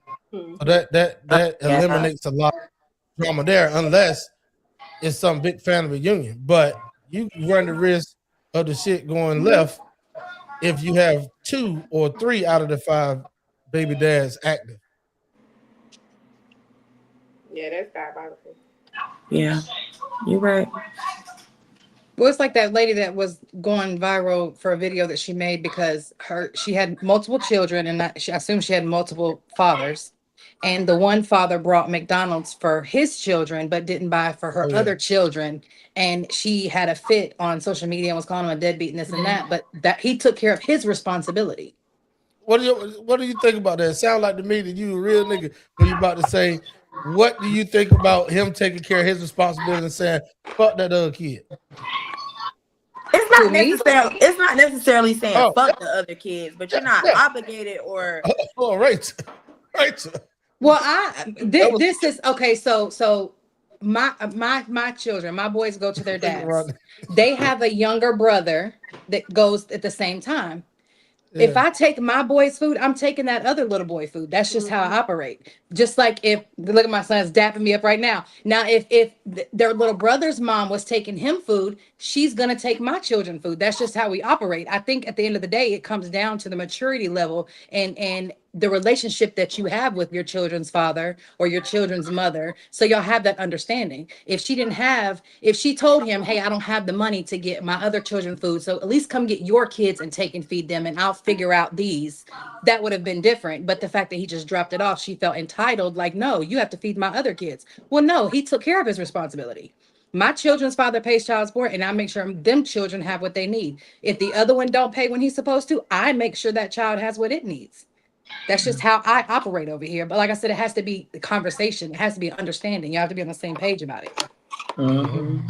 But I don't care about feeding 1 or 2 or 3 or everybody's gonna eat.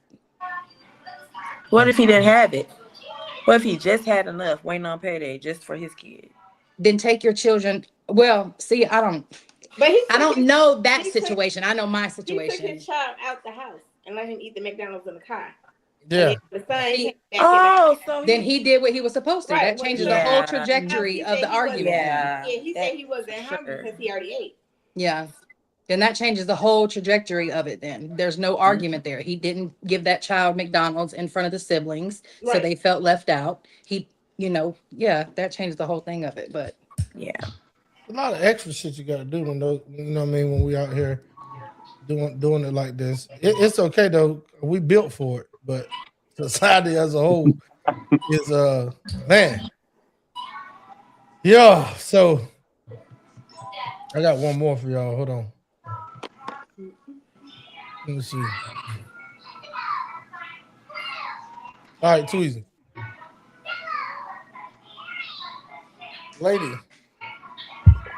pulled a guy into court for a kid of arrears of child support. Kid was found out after 15, 16 years of him paying some and then going in arrears some, losing his driver's license, losing his job, and being put in the public eye as a deadbeat. But it wasn't his kid. What's your thoughts? Lock her ass up. I feel like she should pay him. She should owe him back. Like Pay him back. And if she don't make her payments on time, I feel like she should get her license taken away and go into jail, because it's different when it's not your kid. Like, you done paid all this money and suffered all these penalties for a kid that's not yours. I feel like she should get the same treatment. Like, she need to pay him back what he's paid her and go to jail and get her license taken if she don't. Well, I knew somebody that this happened to. He was married to the lady. He had twins with her. He was paying child support. They end up getting a divorce. The kids end up being his best friend's babies. So he had to sue the state of Illinois, get his money back. They gave him extra money, and he made it where they took his name off the birth certificate and everything. Yeah, I just want y'all to know. But you know, it's an right easy there fix is to that. Oh, I'm sorry, T-Rex. No, you good. I just want y'all to know that after she said that was the best friend kid, that's a screenshot, because everybody up here face was tore up. Yeah, because I ain't know. Go ahead, Lady Cherie. No, I was just gonna say it's a fix to that, because you hear that happening often. So why not we just do a test when a child is born, whether you're married or not? Well, Absolutely. so okay. So See, now they do a test for child support. But see, I don't know, like, if you know the laws, right? So if you're legally married to that person, even if they are not the father, that is still proclaimed to be their child. Because In Illinois. Husband. No, it's not nationwide. It's not nationwide. Don't do that. Majority of the No, it ain't nationwide. And in some states, Chrissy, they don't have to be married. If they put their name on the birth certificate, it's a wrap. They got to go through a whole bunch of shit to get it off. Yeah, don't do that. Do you know in some states, if you take care of a stepchild too long and then stop when the marriage is over, parents in trouble too. They will deem your ass for that too. That's why I say lock her ass up, bro. Yeah, you don't need no money. Lock her ass up. She need a good 20-year sentence. Lock her ass up so she can sit down and contemplate about the behaviors. So when she get out 20 years later and her hips ain't good, she can try to figure out what she needs to do from there. I agree with Lady Cherie. I think they should give DNA tests when the child is born. If they can make rapid strep test and a rapid flu test and a COVID test, you can make a rapid DNA test. So it's boom right then and there. And they have DNA tests where you can have a DNA test before you even have the baby. They go in and take the embryonic fluid out and match it to the father and the mother. Yeah, But I definitely agree with before you sign the birth certificate. Once the baby is born, the baby need to be swabbed and the daddy need to be swabbed, just so don't be no complications later. But I do know that nowadays when people put their kid on child support, they got to be blood tested first. And then I feel like you need to sign a form, because if you know the baby's not yours and you want to claim it as your own, you need to sign a form saying that you in this for life. You're not going to change your mind in 10 years when you get remarried and you say that ain't really mine. No, you're locked in. True. Yeah. Yeah. Let me hit off in this booth still down here rocking with us. She said, "Damn, not the best friend, baby." Diabolical.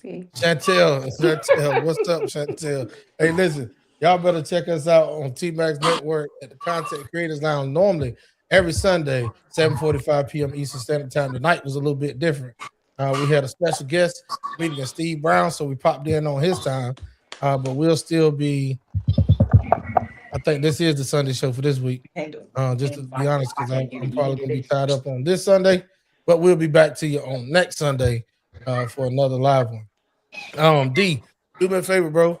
Yes, sir. Go ahead on and give us some of your thoughts of this whole building process that we're doing. I know you got Sick Bro forming up. Tell us about it.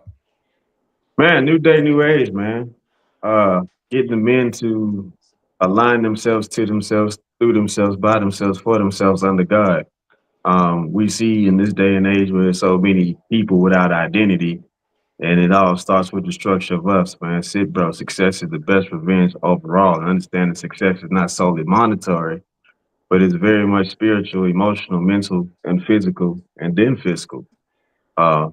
We have this thing that we're doing in this great nation called the U.S. of A, where we like to put the damn horse before the buggy. And so we give people credit because they simply have credit, and then find out that they pieces of shit later because we didn't take the time to find out they was quality people. And so what's ended up happening is we starting to see a influx of young men and even some older men that became to themselves, and they're not interacting. So these phone calls about, oh, these men are not coming and help. Well, I'm sorry. This is what you requested. You requested to be left the fuck alone, and that's what they're doing. However, we're going to at least have them at least be structured enough to look over your way when shit doesn't add up, instead of just keep walking and your house is on fire. So at least they can call 911 for you. But just structuring the fellas to be better. And what ends up happening is when you be the man of substance and of standard, you typically try to get yourself in that same position as well. Yeah, man. So shout out to D Awesome One for building that army over there at the Sit Bro conversations. And one thing I know about them is it's not just a conversation. They're actually working and building in real life behind the scenes and off these platforms. So once again, Sit Bro stands for Success is the Best Revenge overall. It is a T-Max Network production. Shout out to the host, my man D Awesome One. It is on Thursdays at 10:15 p.m. Eastern Standard Time, but you can find him daily on TikTok at D_awesome and the number one. So y'all make sure y'all check out our brother, Chrissy True Blue. Talk about that all full season. We have all 4 seasons on Wednesdays, Saturdays, and Sundays. You will have a blast. We have good topics. When I say you go through all the seasons, we might go through a preseason, but you'll have a good time over there. The topics are very good. And you'll have a ball. All right. Lady Cherie, what you got going on with the Art Attack? So we got a couple events coming up in Virginia in January. I'm sorry, in June, in June and in July. And we're looking to host one in Charlotte, North Carolina this summer as well, too. Okay. Rach, you got anything you want to plug out there, put out there for everybody to tap into? I am part of Endless Boo to Use podcast on Wednesdays at 8:15. And that's I like it. No, hell no. Let me give you some hand claps for that. Yeah, because Endless Boo is over here at T-Max Network, and y'all check it out. The last conversation we just had was pretty dope. Well, y'all had. I was just behind the scenes checking everything out, tight as hell. But yeah, what y'all think about that last live that Endless pulled off over there for her first one? Oh, we had a blast. Yeah, that was my first time doing podcast stuff. So yeah, I like to talk, so I liked it. Yeah. I like engagement. What's your buddy name? The $1 million question? Oh my God. Prince. Is it Prince? Is another J Prince, D? Oh, man. Man, you ain't hear the question that I had in the clip? That boy crazy. Oh, yeah. That dude, he all right. He all right with me. That dude. Ronnie Woodham, talk to me. Wait a minute. Shut shit down. Wait a minute. Stop the press. Speaking of Jay Prince for Everybody president. face don't change at one time. Hold on. Let's see. Is his Wi-Fi gonna His Wi-Fi participate? ain't working. He ain't pay his internet bill. Stand by. What up, y'all? There we it go. is. What's going on, man? Ain't nothing much, bro. You came in at the tail end, but welcome to the panel, man. Man, I just have some bad news, bad news. You serious? Yeah, one of my nephews going to prison, and the other one is on the run to go to prison. This And when he was calling me though, he keeps saying he don't want to get in no more trouble, catching another case. But it was some dudes on the phone, like rushing him off the phone. And he telling me he got to go, he got to hang up. I said, nephew, now, I know you don't want to get in no more trouble, but you don't let no motherfucker rush you off them phones. This ain't like this. You can't have the same mind frame like you do in the real world where you can just let shit go. You gonna have to go in that shower and thump it out with him. If you don't, everybody gonna be bitching you. So this is the example of a nigga trying. I don't know what you think. Do you think I gave him some wrong advice? Yes. The fuck No. I do. No, he's talking about somebody in the system. Absolutely not. He talking about somebody at a payphone. Talking about somebody in the Chrissy system. said I gave him wrong advice. Right, but That's he get more time. But if they go in the shower, it's possible that they ain't gonna get caught. Now I told him, I said, now if you get a fat eye, you don't keep you go on your bunk, put the sheets over your head. Once they come and do their count, they ask you what happened to your eye. You tell them that you bumped your eye on the damn bars. They gonna keep going. If you tell, that's the wrong thing you want to do in that motherfucker. You gonna die if you tell. That's gonna be a hard time. Just go ahead, fight that nigga. He trying you. You done got tried. You don't let nobody make you give up that phone. It ain't like he supposed to have a damn. Whew. What y'all think, man? No, he told us the right damn thing. Because the thing about it is this all this really is on the outside in the real world. It's called bullying. And the moment you don't fucking correct the bully or chastise them or let them be known, like even if you go whoop me, nobody wants to go ahead and hit a brick wall. Even when they truly capable of going through it. Nobody really wants to go through that obstacle. So yeah, he gotta stand his ground in there. He gotta get physical. Because you got a whole bunch of testosterone pent up, a lot of aggression, a lot of people that never worked out their shit beforehand. So now, unfortunately, that's the situation. That's the nature of the beast. Yeah. I used to try to tell them little niggas before this stuff was gonna happen. They thought they was invisible. They thought they could never go to. Now they telling me, man, yeah, he just called me. He said, man, I'm on the run.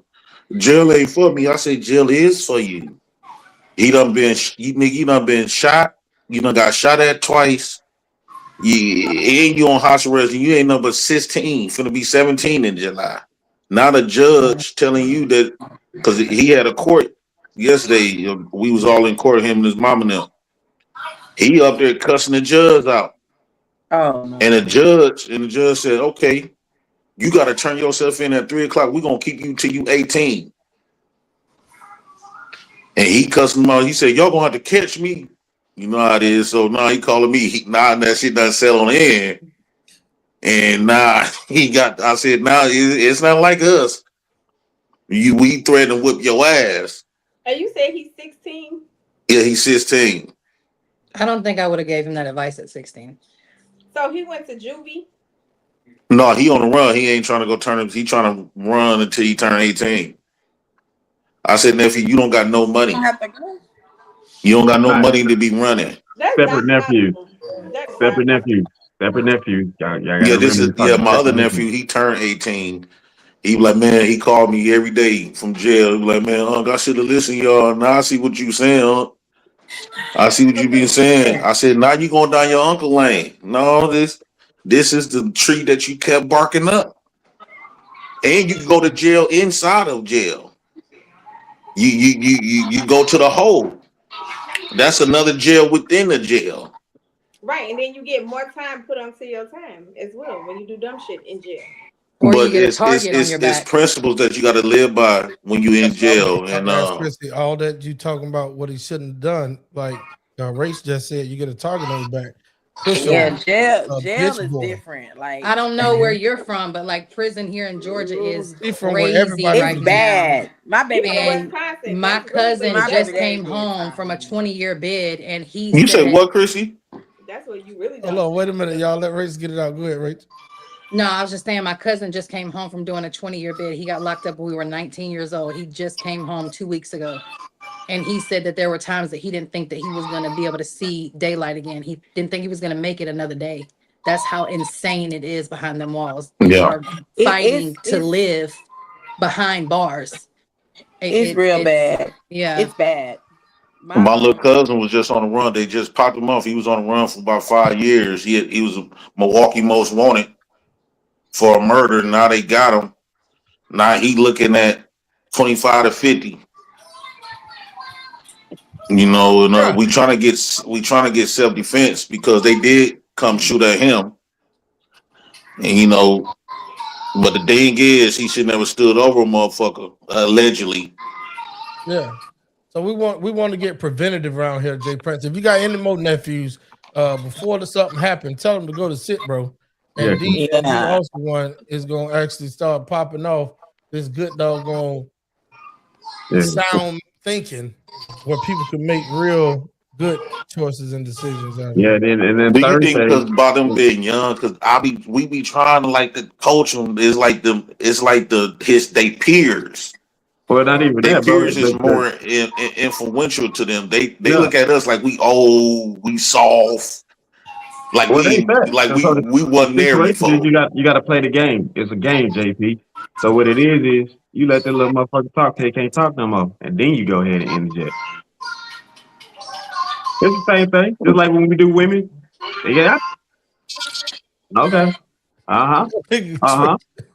What's the average of 10 again? I ain't gonna lie, my nephew them had me crying a little bit. I was up there crying a little bit. Okay.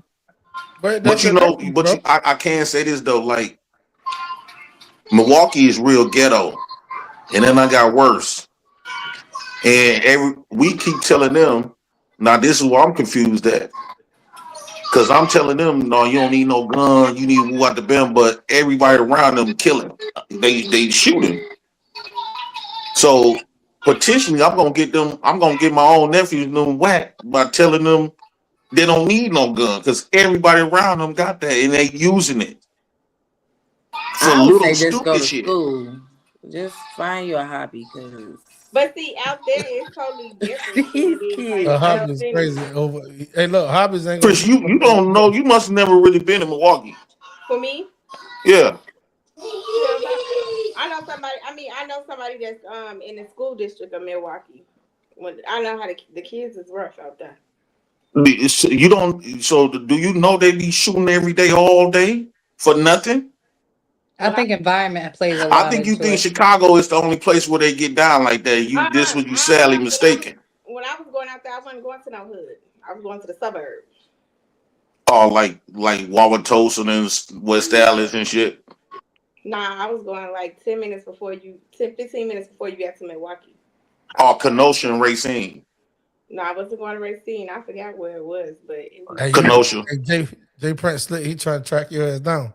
Hey, no, T-Mac. because she said this ain't like Chicago. It's wild, just like Chicago. No, Chicago wild, just bigger. No, it is wild, just like Chicago. But for instance, they're totally different. Like they don't have metal detectors. Like in our schools, in grammar schools in Chicago, they do got metal detectors in schools, and they got the police there. They don't have the police. My point exactly. So who watching to know what they had metal? They had metal detectors when I was going to school. Ain't love grand? Yeah. Don't even play with me. Hey, look. So, bro, that happened to your nephews and them, man. And But you supposed to encourage them to do better and stop doing bullshit. Well, it's only so much. It's their heart. This is what they.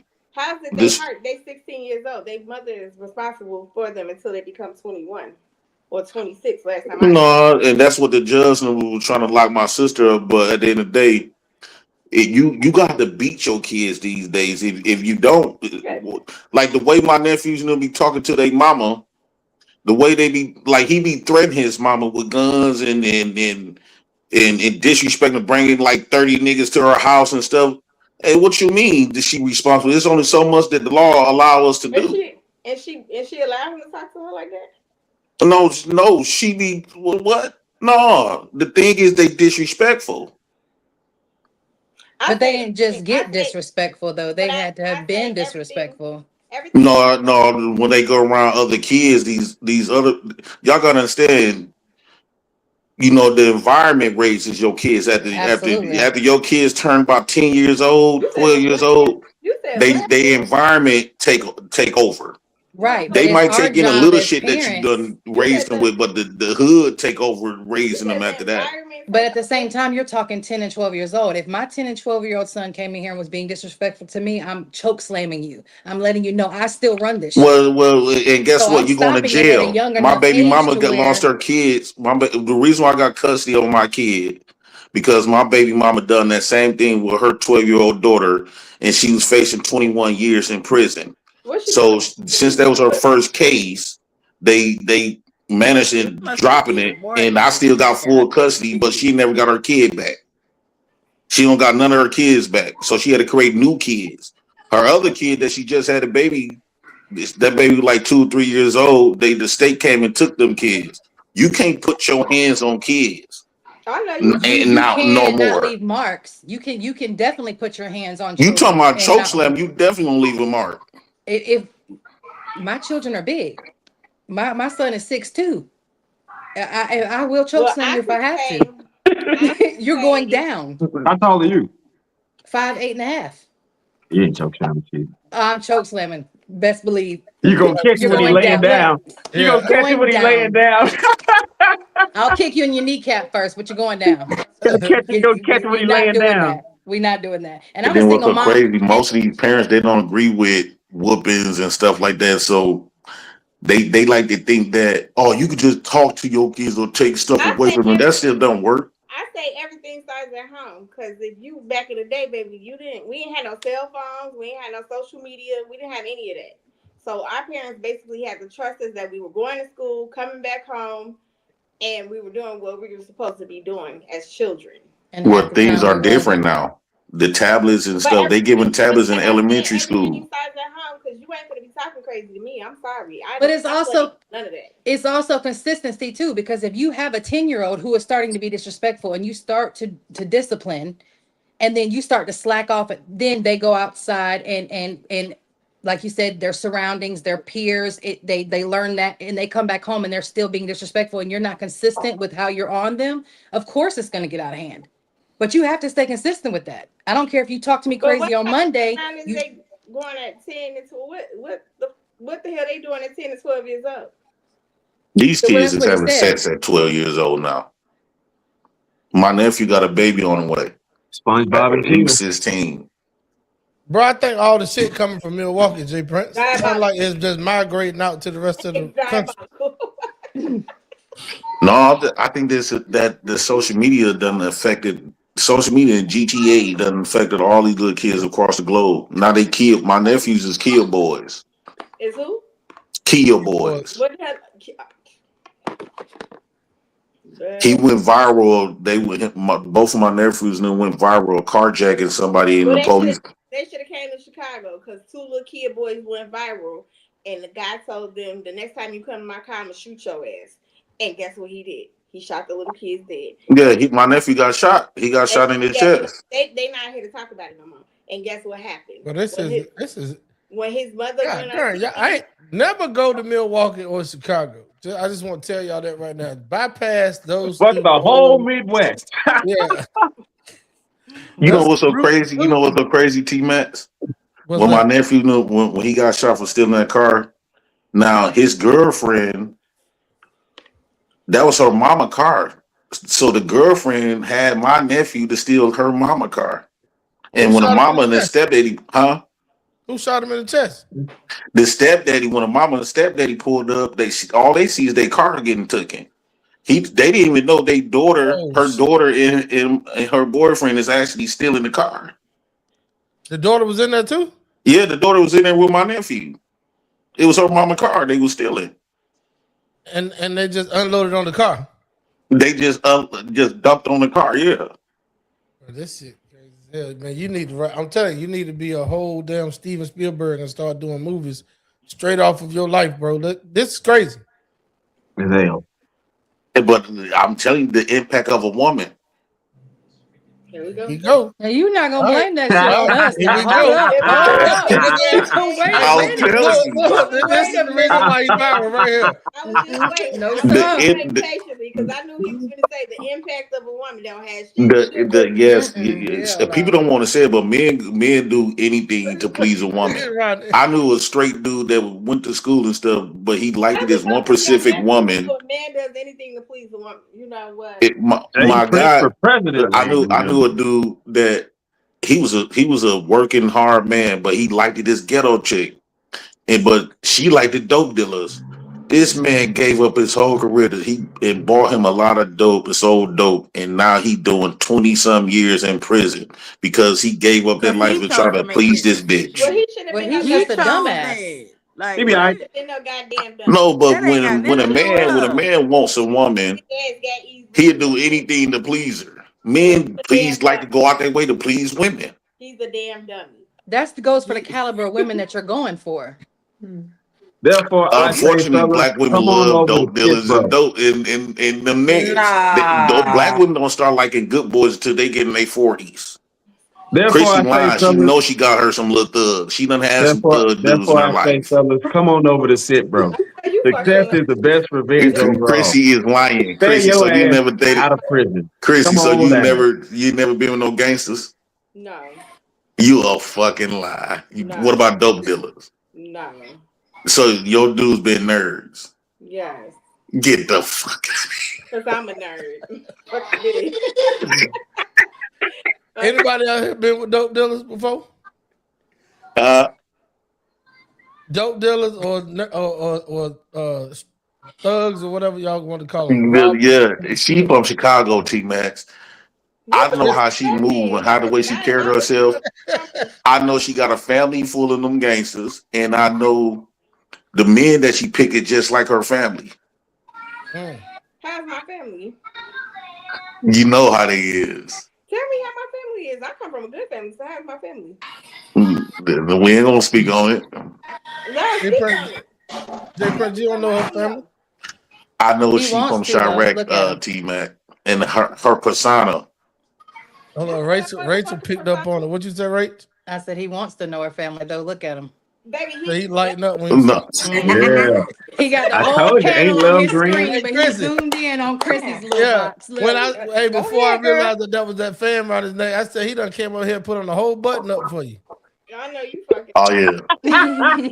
This is the fan. I thought he put on the collar shirt and everything with flowers. What the flowers? What? Ain't stopped Flower. seeing 32 since he been on the screen. Yeah, this is good. I know y'all see one thing about like women like Chrissy, y'all is she got y'all food.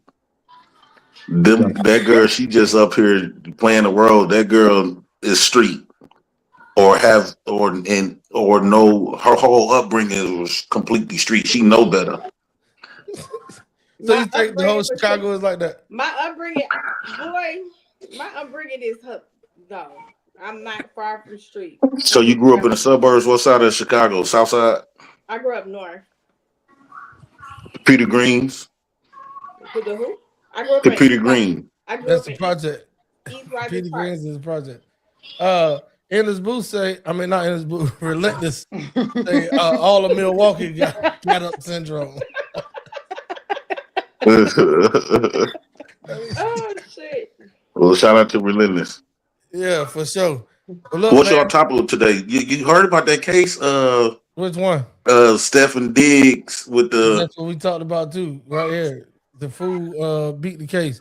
Massachusetts jury finds Stephen Diggs not guilty on 2 criminal counts. But don't that go to show you what you think? Do you think she should go to prison? Yep, everybody up here says she should. Yeah, she was lying. I don't think she should go to prison. There we go. Because she fine. I think that you see the people. It's a system that was created for her to do exactly that. That's why they don't get in trouble for doing it. So the system created that. So the only thing they doing is doing what they is taught to do, is to lie, put kids on them. Like it's bad. You know it's bad when a woman can say T-Max is my baby daddy, and you gonna have to be responsible for it. If you don't pay, you going to jail. No damn DNA test.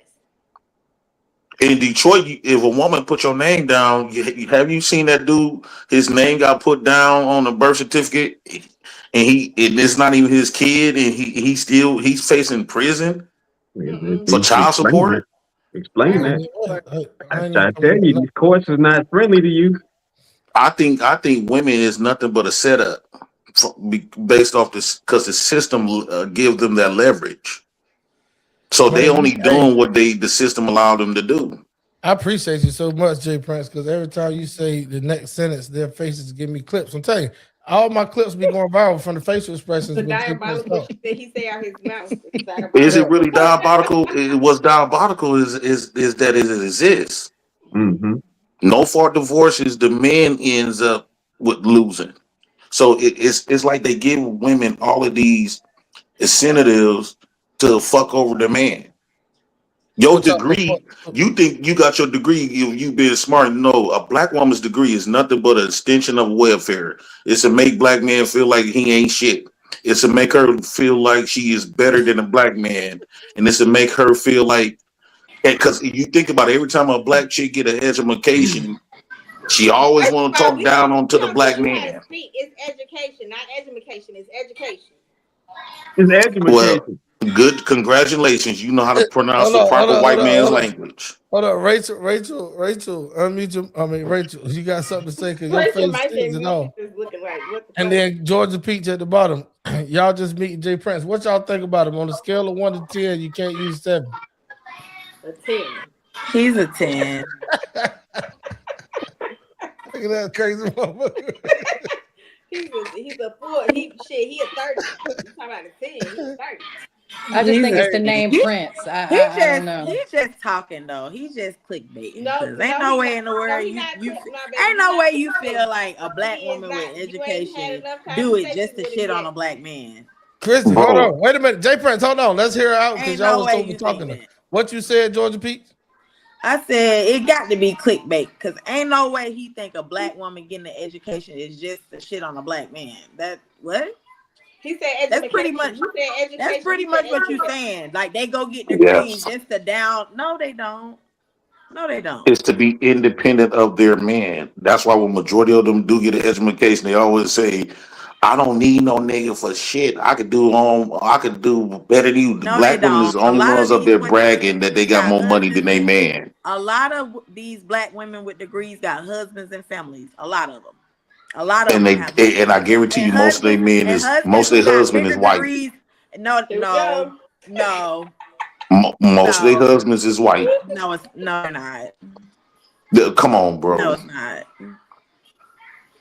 And every time, and a lot of times, the reason why the divorce rate is so high, it didn't become high until they got those degrees. You made it higher. No, it became high when women stopped allowing men to do what they used to do back in the day. That's when the divorce rate became high, when women stopped taking the shit that men was doing back in the day and getting away with. That's what was men doing? High. Cheating, having other families, not like. Last time I checked, DNA tests came in play because the woman was cheating. Mama's baby, daddy's maybe. So we ain't finna victimize women. We not. Grandmama was a whole. But a man gonna cheat before a woman cheat. Don't get me started. No, that's false, because when I'm gonna tell you that's false, because women get more access to sex than men do. No self-control. They don't have no self-control. It's no species of male that's made to be faithful, and that's okay. Let me watch this. Let's watch this. T-Max, How many DMs of women in your inbox right now? 200. D, how many women in your inbox right now? Too fucking many. And they married. Ronnie, how many women in your inbox? Mine's 3 or 4. I guarantee you, Chrissy and all these women got 99 plus millions of men that's offering them the world. It depends on how much they jiggling that ass, and how they, and when they put on them leggings and shit and showing their camel toes and doing twerk videos. I guarantee y'all got way more access to dick than we got pussy. We gotta have money. We gotta have persuasion out the ass to get Okay, a that bitch. makes sense. That makes sense. So now your whole argument about Black women getting education and getting degrees is because they want to elevate their life. And it seems like most men, the reason why they're stuck, they don't want to elevate. They don't want to grow. They don't want No, more. they don't want to elevate their lives. Right. They just so want to that's be. why They just want to be free of a man. I'm talking about the men don't want to elevate. The women do. That's why they get education. That's why Well- they want more out of life. So they pursue themselves and get more to have more. So what is they really getting? Materialism shit. They still most of them women's on depressing psych meds. Black women is heavy on They psych might be in meds. Milwaukee, but I Black don't think that women that's ain't everywhere heavy on else. Why do you hate Black women? Like, why? What is your thing? Like, why do you hate? Be- Why do you got like what? I'm confused. Like, Because what I are can you, answer what are that. you talking Let's about? let everybody. Like, Hold on, Jay. Let's let what are everybody you get talking about? their questions in, because Jay Press is on borrowed time. So let's go ahead on and get their questions in. Georgia Peach, your question was? Why? What is your thing with Black women? Like, I don't like that. I don't So like that. have you, Georgia Peach? Have you ever played chess? No. Well, who played chess before? T-Max, have you ever played chess? I have. I ain't that good at it, but I have. D is So an when if I cross over to your board on your You side, can't even. and You can't use hold on, what chess as a Georgia? reference because I ain't never played. You can't hold use on. that as a reference because I've never played chess. Like, you Okay, can't- but it's some people out here that's gonna be watching. They understand what I'm finna say. If I cross over to your board, your side, I'm gonna pick what piece? Your strongest piece, right? Mm-hmm. And what is your strongest piece outside of the king? The queen. The queen. Mm-hmm. So that's what the white man did to Black man. He chose the black, he came on, he crossed our lines, he picked the Black woman. And so what he did was use the Black woman against the Black man. So yes, they are Black women. They look like us, they come from us, but they really the ops. All right. So anybody want to rebuttal what Jay Brett just said? Ronnie, I came across something interesting. I put in this key stat, try to figure it out. What is the actual percentage of Black women with degrees that are married? So total Black women ages 25 plus 28 million. A percentage with a bachelor's degree, 30.7%. That brings us about 8.6 million. General marriage rate of all Black women, 27 to 29%. Marriage rate for college-educated Black women, 28 to 31%. So an estimated of Black women with degrees who are married is 2.3 million to 2.4. That's a small number when you compare it to the whole United States. Out of 44 million, majority of women with degrees is single as fuck. And then how long is the marriages lasting? 70% of the divorce rate led by women. Why would you want to marry a woman and with those type of rates? I would tell Black men, in order for you to marry a Black woman, So you want a dumb bitch? That's what you want. You don't want a Black woman. You want a dumb bitch. That's what you want. Like, I prefer a dumb bitch. Yeah. Yeah, that's what you deserve. Hold on. Hey, look, check this out. Pete and Grace. Yes. Y'all just meeting Jay Prince. Jay Prince literally believes what he's saying. I know he do. His The gristle. opinions and views do not reflect T-Max Network. And Yeah. all Jay Prince. But I ain't with that now, on shit. the other hand, on the other hand, Do y'all have anything to say towards some of the points that he was trying to make? Not the knee-jerk reaction to him degrading black women by calling them the B word.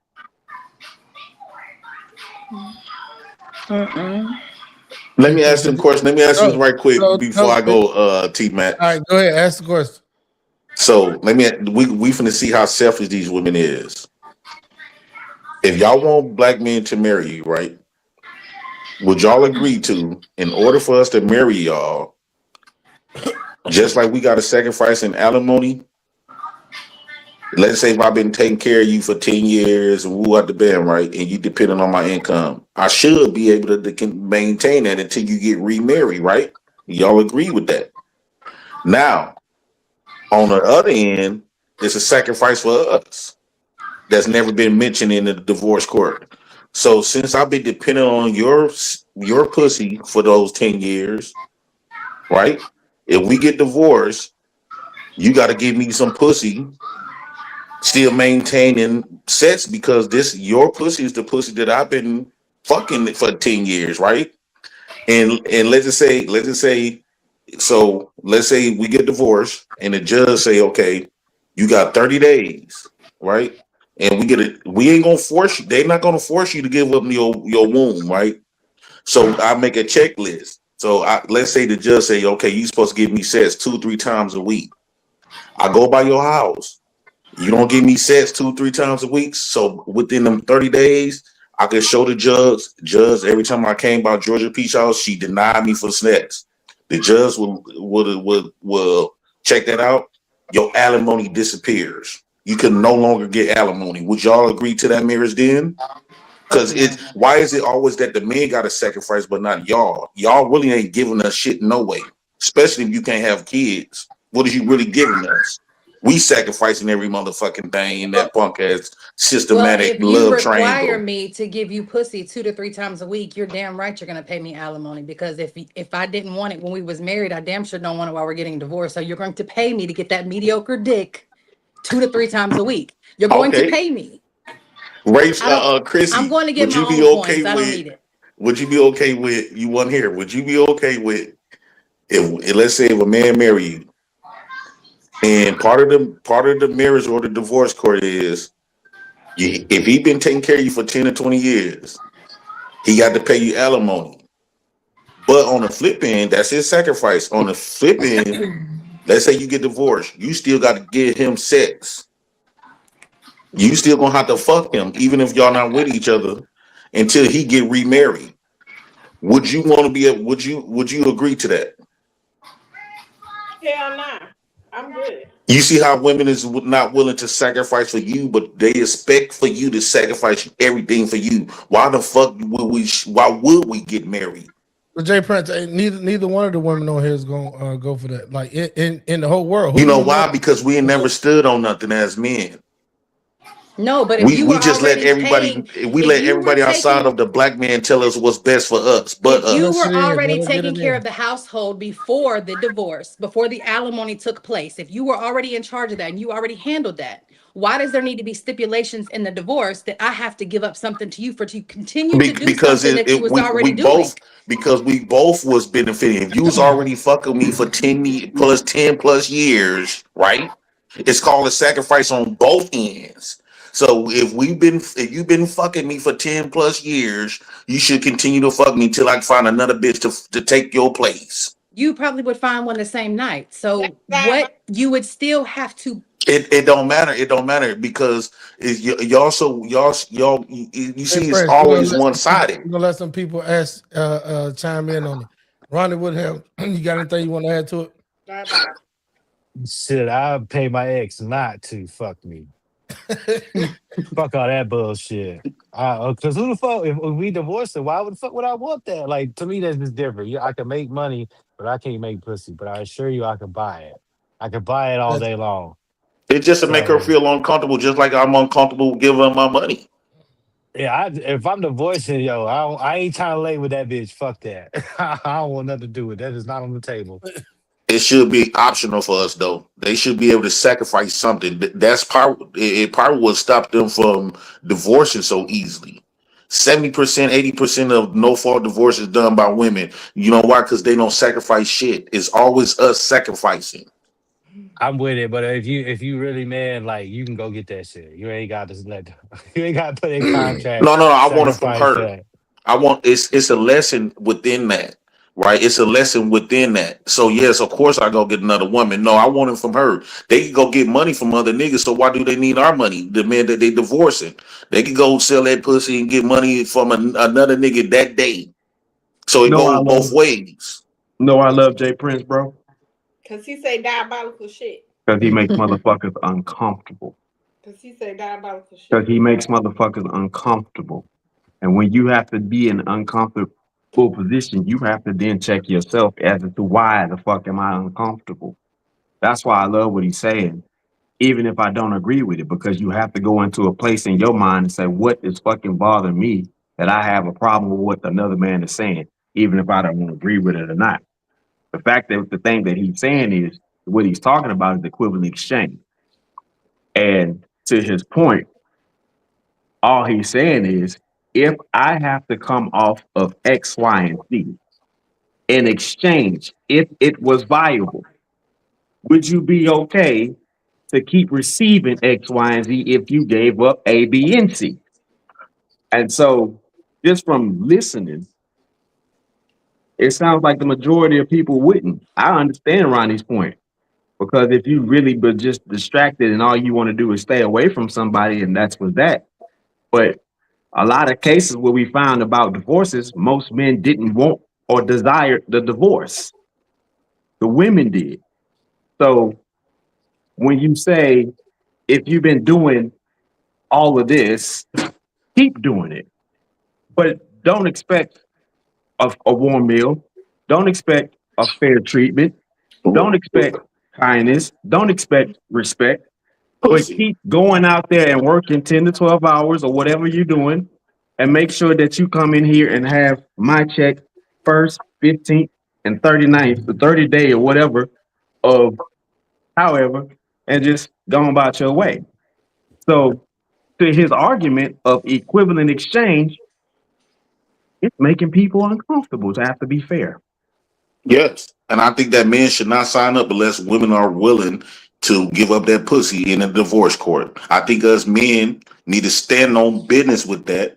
And because these women is only offering, they keep trying to force us into marriage, because at the end of the day, she know at any given time she could quit this marriage like they've been doing and take all our shit. No, they need to be willing to sacrifice something that means something or valuable to them as well. If they not want to do them, motherfuck that motherfucking marriage, bitch.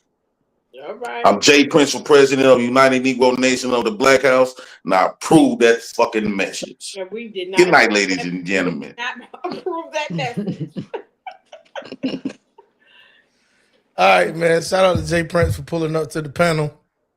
Every time he's here, I make the most clips out of these lives than y'all ever seen. What do y'all see some of y'all faces? Like, you can't help it. The neck automatically goes back, the eyes open up, the faces turn. Like, this shit is great. Let me get through this real quick because I do want to play this before we go. But real quick, boss, that's why I fuck with him, yo. Like, he really got some key points. It's just his presentation is definitely off. That's what causes all the faces. But if I really feel like if you decipher his principles and his point that he's trying to make, he really on to something. He really is. You think so? Mm-hmm. What are you on to? Well, I'm speaking from my experience. I'm suing my ex right now. My oldest just turned 18, so now there's no child custody or support involved in that regard. So I'm suing her now with the evidence that I gathered from the last 5 years about all the contempt of court that she did. I mean, one time for several months, she even had some random dude picking him up from school, a minor, mind you, 13, 14, 15 years old, so he could sit with his girlfriend and ride home, and he wasn't on the authorized list, which was court ordered. Like, and they just do this shit. They don't give a fuck.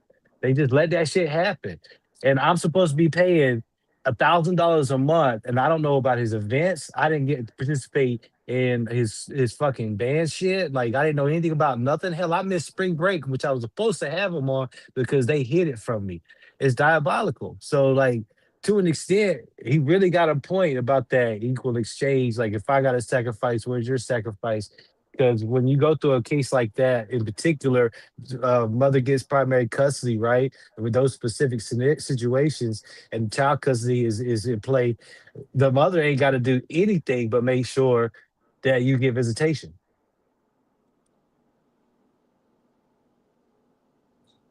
Ladies, what y'all think about that, man? I want y'all to chime in. I saw a few shifts. I won't call nobody out, but if don't nobody speak, I'll tell you who I saw. Like whole body language change when Ronnie just said that. Okay, in 3, 2, 1. What you got to say, Rachel? I Ronnie don't just know. dropped the whole. Yeah. I have a very strong opinion when it comes to child support visitation type thing, mainly because I have been the one. No child custody lawsuit, North Carolina. I don't agree with the mother doing that. I don't. I feel like if the father is stepping up, wants to be a part, paying the money, doing what he's supposed to, there should not be nothing. Like if you want to come get him, come get him. If you're taking care of him, if you're stepping up, if you're doing what you're supposed to, come get him. The man that comes here, That's I agree touchy. with you. Yeah, Now, yeah. keep in mind, you talking about I had to travel 500 miles every first of the month to go get him because she straight up abandoned ship across 3 fucking states to go to her family's home and put me in a position where I had, and that shit cost me $700 every fucking time to go see him, and 1,200 miles on the truck, like on a Hemi at that. Yeah, for real. Yeah, no, That take her part. ass to court. Mine lived 10 minutes down the road. And I can't get you to come to your son's game. Like, Gotcha. yeah, Well, take her ass to court. just so y'all know, Georgia Peach, when you said it was clickbait, this is our last clip of the day. This is Jay Prince for president coming up out of divorce court 2 or 3 days ago, and he was celebrating on live. Let's check him out. You know I'm a hood nigga. I only give too many tips. I'm not gonna continue repeating the same shit. That ain't doing shit for me. Oh shit. Hold on. This St. Vincent de Paul finna give me all my goddamn furniture. Oh shit. I am divorced. Divorced. Yeah. I am fucking the boy. I ain't jumped that high since I was a kid. Oh. No babies, no marriage. I'm glad I divorced that tombstone. That bitch had a cemetery full of ovaries. I'm Jay Prince for president of United Negro Nation of the Black House, and we the intellectual dumb niggas. Good night, ladies and gentlemen.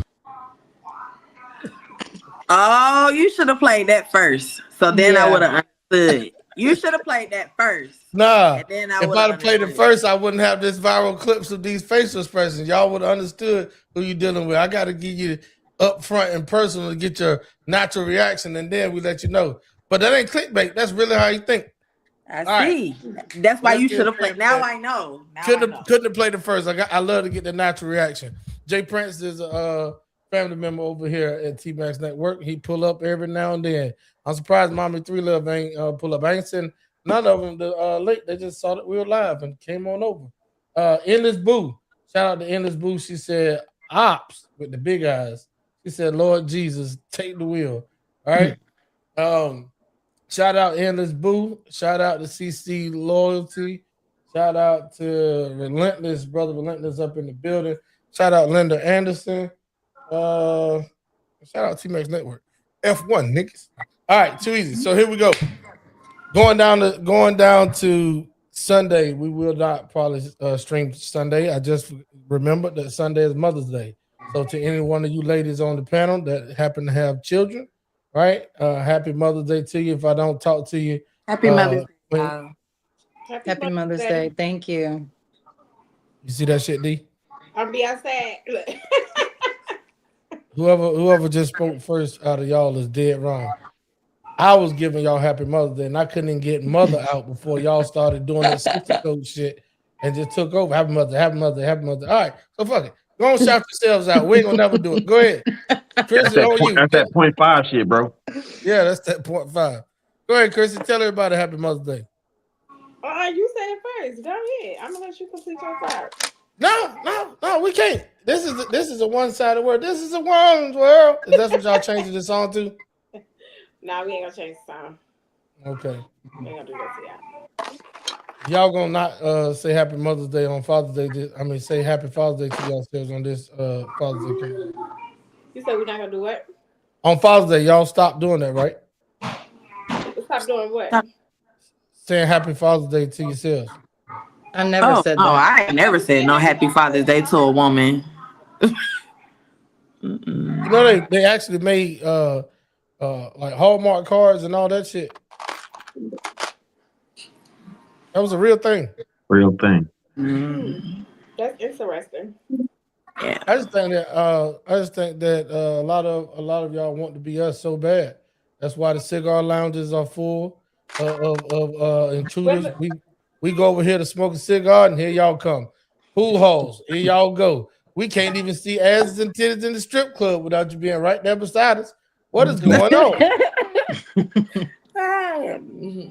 Now let me stop, man. I just had to get it off of Jay Prince because I already know y'all gonna meet him again. Listen, if y'all don't have anything else to say to the people, I was hungry and kind of tired. It's been a long week, but man, before y'all say anything, happy Mother's Day to each and every mother that's out there watching.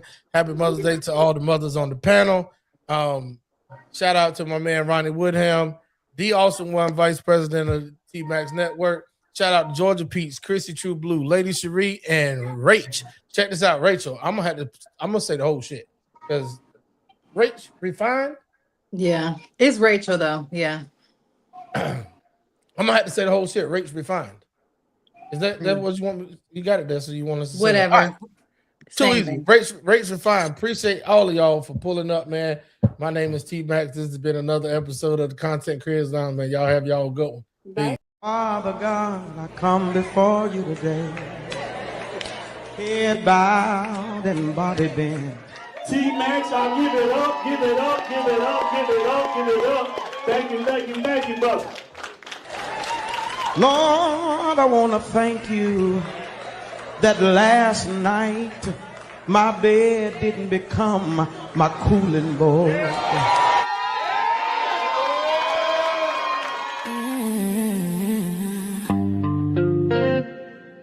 Welcome to the Content Creators Lounge. Curated by T-Max, yeah, you know the name. Powered by T-Max Network, where creators speak freely and authentically.